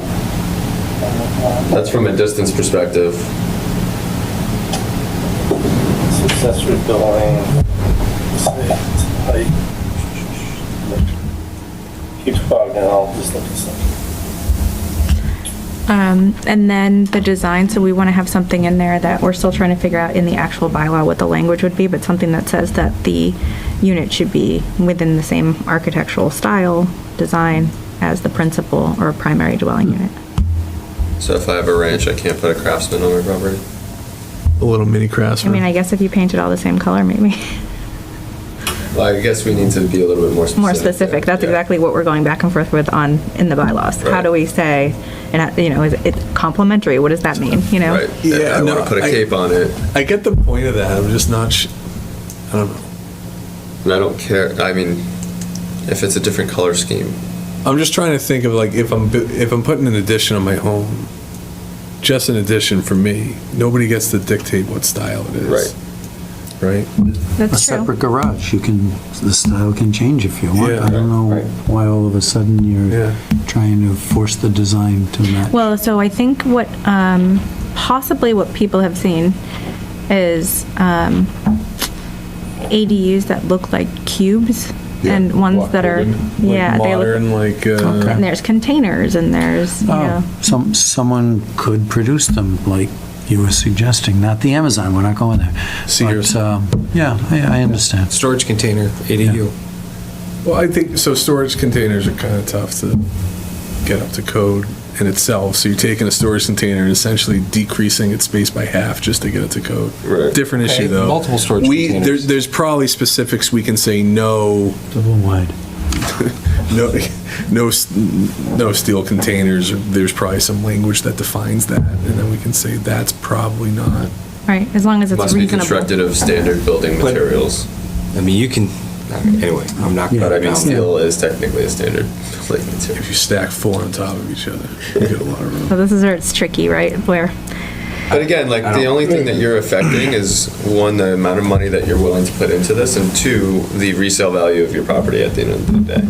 And whether or not somebody's willing to come and buy your property after you're done with it, and if they want to deal with steel boxes on the land or not. but their neighbor also has to deal with it. Yeah, it's a good consideration, right? Like, we definitely don't want to be heavy-handed when we think through this, but at the same time, we do want to protect, within reason, the aesthetics of the surrounding area, right? Which may have no impacts to a neighbor, but most of the lots in town, you're looking at your neighbor's property in some way or form. So we do protect them against, well, actually, that's not true. Can you have a steel container as a shed?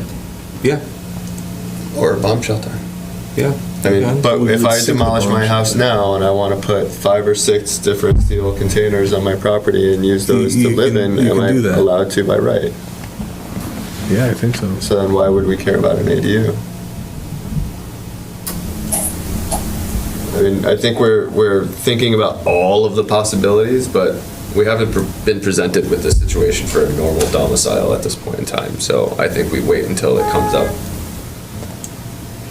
Yeah, we could. I mean, so what you're saying is, should we consider putting some language in that says the ADU should be similar to the style of the primary dwelling? Or we just be silent on it? But who's the AHJ on that? Like, who's the authority having jurisdiction? Right. And how do we enforce it? And what are the penalties if it Would doesn't? we want to enforce it? Right. That's right. Yep, no, all good points. We're a small volunteer organization that gets paid handsomely. You know, we've got to be cautious with what rules we lay because. It's not like Bob has anything else to do. Have him go and, take pictures of every unit and write up little Well, it's such citations. Take this ADU down. it's such a tricky thing to figure out, right? Like, you don't really want you don't want the volunteers of the town coming up with what you can do with your land, right? Like, I don't think any one of us We total individually fine probably land. don't want Yeah. that.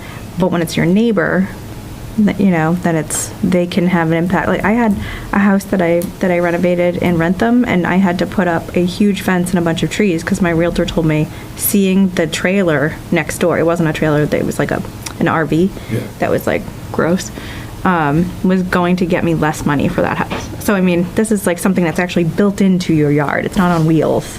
So I just don't want to do that to somebody. I don't think so. I think that would, Tiny houses are often on wheels. Yeah. but you have to have like actual utilities that go to, yeah, I guess you could. The way we've approached these things, like with the sign bylaws and a lot of other things in my time here, is like, what's the minimal viable product? Yes. And like, then we adjust. Launch and iterate. After.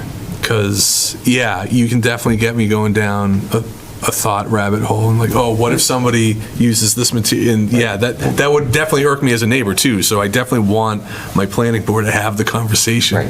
We need a Jira board and an agile methodology for this. Oh boy. Yeah. You lost.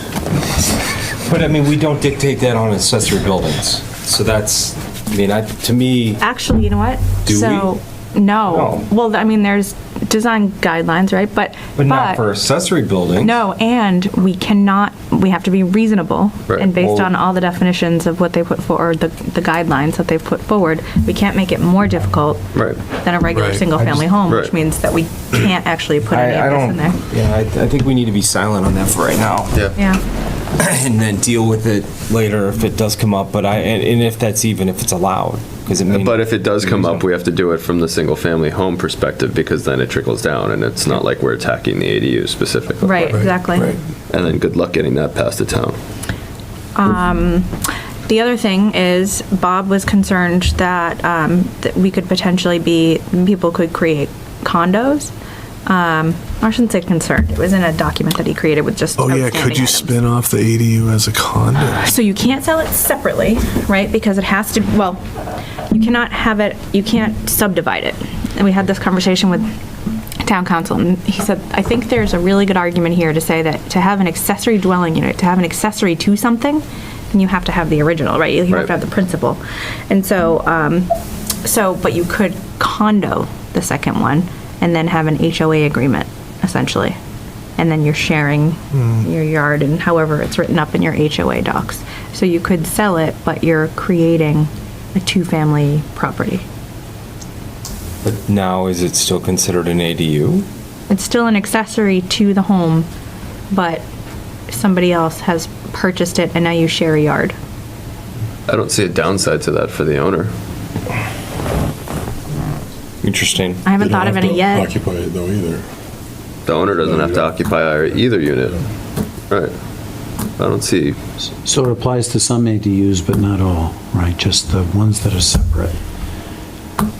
Oh, a detached. Yeah, it has to be detached. Well, no, because I guess no, 'cause they condos could- are in apartment buildings as You have well. a duplex, I Yeah. guess, sure, so that's what you're saying, all right. Yeah, but I mean, But I just not sure if what you were describing is separate utilities before actual, or what we were discussing would conform to two separate condos. So depending on how. It would have to be separate. Yeah. All the utilities would have to be completely separate for that to work. In a condo situation, absolutely. Yeah. So. Well, no, based on the In a condo agreement. situation.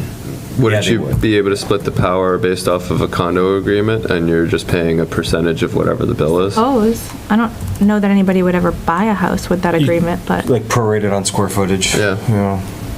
I don't know if that happens or not. No, but I mean, I suppose it's possible. I don't know legally.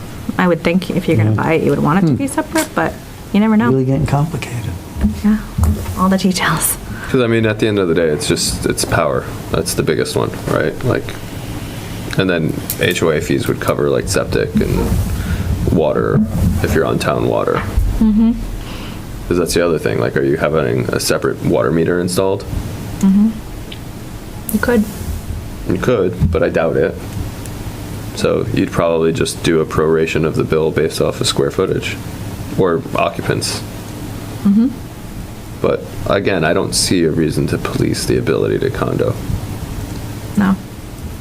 I don't think we can, which is what. I don't think we can. You're just bringing it up that it could happen. It could happen, but we did ask, could it be, when we were talking about the setbacks, we said, can this be sold? If somebody wants to come and buy this from somebody else, can it now be subdivided? Because then we're just creating non-conforming lots all over the place if we have that's a no. non-standard setbacks.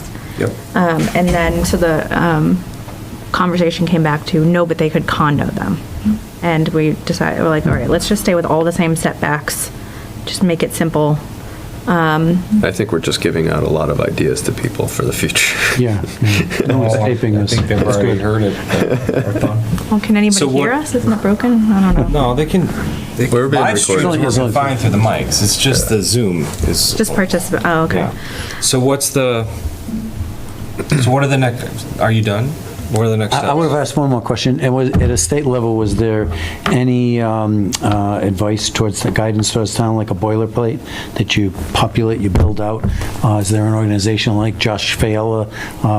It's probably out of his jurisdiction, but is there no organization that's? Create this kind of standard bylaws. Yeah, just, They provided like I say, a guidance. backbone to build out from, and there was nothing? Probably. The challenge is that we didn't actually have the guidance from the state until, I believe, yesterday Okay. at all. So I think they might be a little bit behind with creating anything MAPC like did that. send an email with some guidance based off of They what did. came out, yeah. What they were sending to them was basically, please send the guidance before this actually goes into, before it takes place Yeah, and they goes into law. did a quick digest of some of the main points Yes. in the email. And I thought that was really good. And so we did get the draft guidance. It will be finalized, I want to say it's February 2nd or something like that. It's the first Yes. week in February. But town council has bylaws already drafted. Some of the stuff that was in there is actually from the guidance document that I got yesterday. So I don't know if they got it before me somehow, but it's the exact language. So maybe they do have an organization or somebody that's helping them create a boilerplate. So what are the next steps? So anywhere where there's a comment in this that we didn't discuss tonight, I'll go through and clean it up after. And if there's still a comment there, if you have any thoughts. Mr. Diamond. Peter's got his hand raised. Oh. Mr. Diamond, go ahead. Hi, through the chair. At what point will an address be applied to the ADU? So it's 124 Main Street, or we're going to call it 124 Main Street A and B? And whose responsibility would that be, for the planning board or town assessor? That's a really good question. We didn't talk about that at all. Don't know, Peter, but we need to add that to the list. Yep. And I think there should be separate electric utilities. I do have a rule in my code book that says that one unit can't be supplied from the electric power of another unit. You could see the problem where if one person was upset with another person, they could shut that power off. Yeah, that has happened. good point. You guys are Yep. laughing, it happened. No, good point, yes. That's all, thank you. Thank you, Thank Peter. you, appreciate that. Can you run a business out of your ADU? No, because you're It's in a not a residential dwelling zone. unit. Yeah. If you're in a business. Well, you can run a whole business in your business. primary. It's a home business then. So, I mean, you'd have to be in a zone that actually allows for business, though, right? Like you How do you can't, stop extra cars from coming in and out for your? Well, how do you your do that selling now? Stuff out of, I don't know, but. there's definitely people that have home businesses. Yeah, but say, I want to start talking about this, but at the same time. Yeah. Too many people that. But so this is only in residential districts, right? So, Right, but what if my neighbor wants to sell car parts or walking canes or something out of there, and now I've got traffic, I don't know, whatever it is. It sounds like a that's just not domestic an issue allowable that you have use. to take up with the person in your ADU. In your district, then. Does it mean it would have to be, is that an allowable use in your? Okay, but like right now, there's plenty of home businesses in town. Oh, I know. Right, and it's not something that we can do just for the ADU versus the. Right. Right, how do you stop? We would have to stop all the kinds existing of- now, right?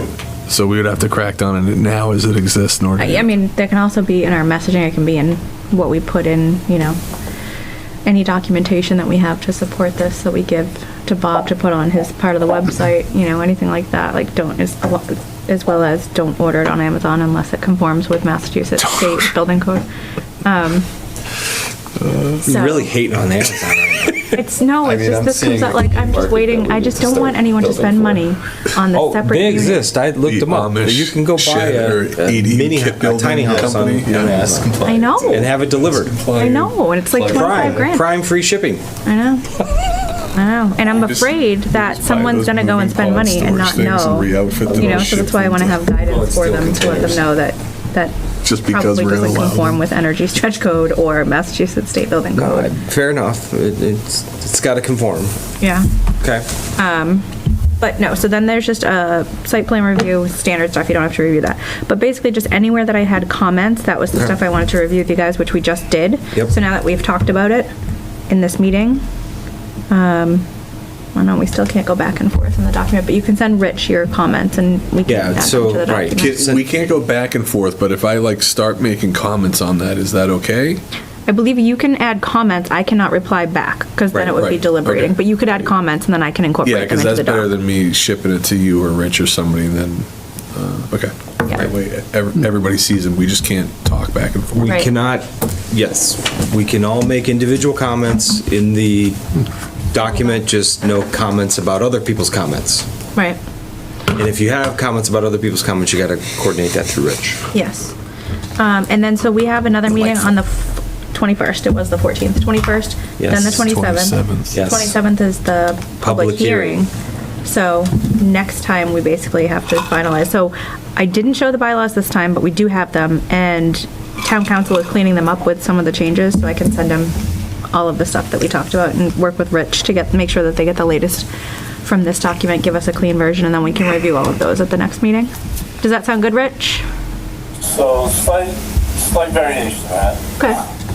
We'll have to get it ready to be advertised, and you can, so we'll have to have an advertisable form that you can make comments in the public hearing about the draft. And we can make changes to the public hearing process after that. So we have to get it advertised, that's the key piece. When's it have to be advertised? I have to get to the paper on. 27th of January? As a date, so I think we gotta be I have to get to the paper by January 9th. January 9th. So we have to have a good draft by the 8th. Draft. That's good. Advertisable draft by the 8th, so Betsy can get it to the paper by the 9th. Yep. Oh, boy. We got a lot of work ahead of us. So my concern is, how do we need to have another meeting in January? Oh, Lord. Just to talk about this, because it's going to be really hard if we can't have back and forth discussion. Right. Right. Yeah. I mean, it'll be pretty quick if we have I everything mean, in advance. and I'm thinking just to talk about this. Not a public hearing, but just a meeting, just to talk about this one item. You said you have a draft, you and Rich have a draft, Yep, Tony provided it to us, and it just has a bunch of comments and red lines, so I think he's just gonna clean it up and then send it back to us. I don't know if there's ever been 3 meetings in 1 month. I can't remember when Walter was chairman, if we ever did that. I mean, that, I think you're gonna have to coordinate this one with my wife. I mean, I just, But it's just a Zoom, it can be super easy. But as long as we have everything in advance, which we will, because he has everything pretty much completely drafted, just with a bunch of comments and stuff. It's not gonna take that long to go through if we have it to you guys all in advance, so that you can be thinking about it, do your comments, and then we can just fly through them all. It's not even that Yeah, Oh. like long. we meet on like the 7th or 7th, something. It's I'm just- thinking the 7th. So then, because the 9th is a Thursday, and if we met on the 7th, then that gives 1 day to make the changes on the 8th. Yeah, you can just, as a, I'm talking to Tony, though, you have the public hearing on the 27th. And if it's necessary, you could continue the public hearing to your February meeting if you need to make some adjustments. So you got a little bit of room. I think, hopefully you don't need the room, but I'm just saying that, I mean, normally we have a hearing in one night and be done with it. But public hearings sometimes can go more than one night. No, I understand that. I'm just concerned about the language to advertise. Yeah, go on there. I mean, and I understand we can make changes to the language at the public hearing, but You don't want it to be too far off. is what you're saying. right, I don't want it to be drastically off.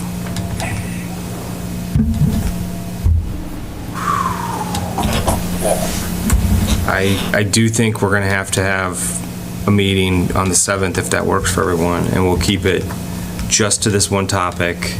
and we'll do it by Zoom. Do it Zoom, and it shouldn't be more than an hour. I can't guarantee that, No, it really shouldn't, but at that point. in theory. For dinner purposes, can we do it at 7:30? So I can eat with my family. Sure. You don't like eating during the meetings like me? Or with me?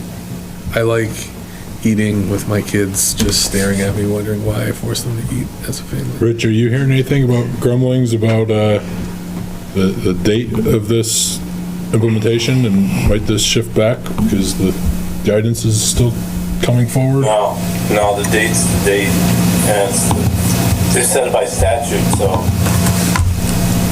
when they voted. Right, but we can't be the only ones having problems with the timing here. No, we're not the only ones. There is a public comment. So there's a webinar that's next week. Yeah. That I signed up for, and then there's a public comment period. And that runs till the 10th, hold on, let me look.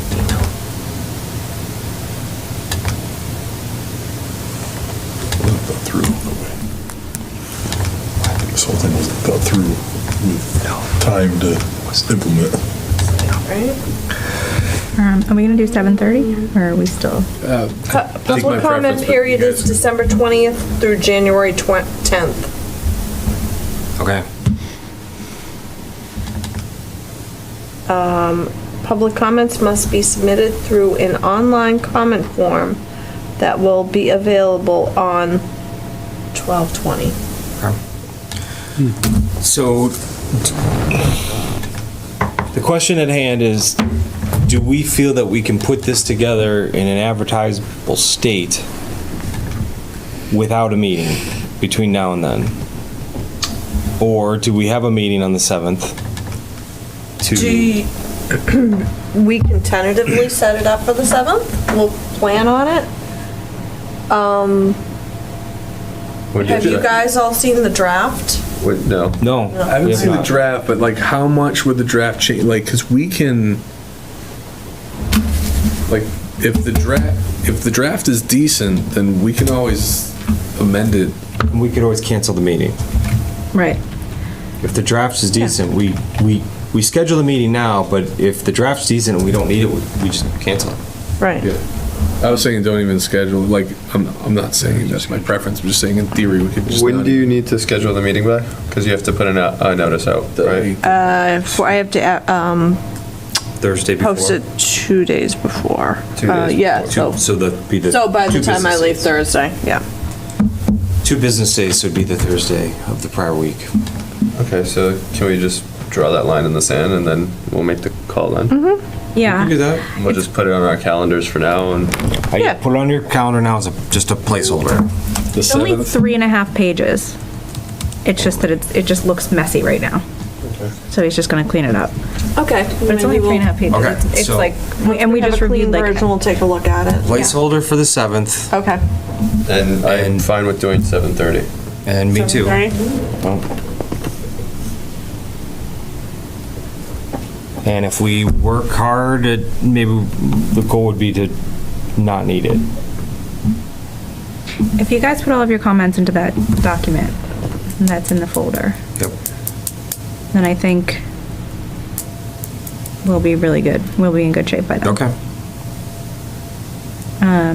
Like if you do it soon. Yes. Yeah, I'll do it tomorrow. When do you give us a deadline? Like Let's see. when? Give us a deadline. Like a week from now. How about a week from now? Okay. So that's the 17th. 17th. What? What's wrong, Eric? I've got a lot of time towards the end of December, but I know, that's how I feel too. I got a lot of deadlines before. I have a huge presentation Thursday of next I'm week. not going to be able to do that. We got like 5 business impact assessments I have to complete between now and the 18th. I just stopped caring until like January 2nd anyways. I'm good. Everybody needs to be like Gary. Quarters almost wrapped up. Which Gary? Both of us. That guy, well, that one too. You're retired, so. I've been for a while. All right. So we have that placeholder and we may not need it. We hopefully will not need it if we can get this done. All right. Anything else on us ADUs? Melissa? Nope. Rich? No. Nice job. Anyone else in the crowd? Okay. Town planner updates, Rich? No, nothing precise. Beautiful. It's because we covered it all. I know, right? Poor Rich, Sure. he's like sick Sure, and just Rich. wants to go to bed. All right. Anything else? Any other unanticipated new business? Motion to adjourn? So moved. Do I have a second? Second. All's in favor? Aye. Aye. And me. Thank you, everyone. You didn't ask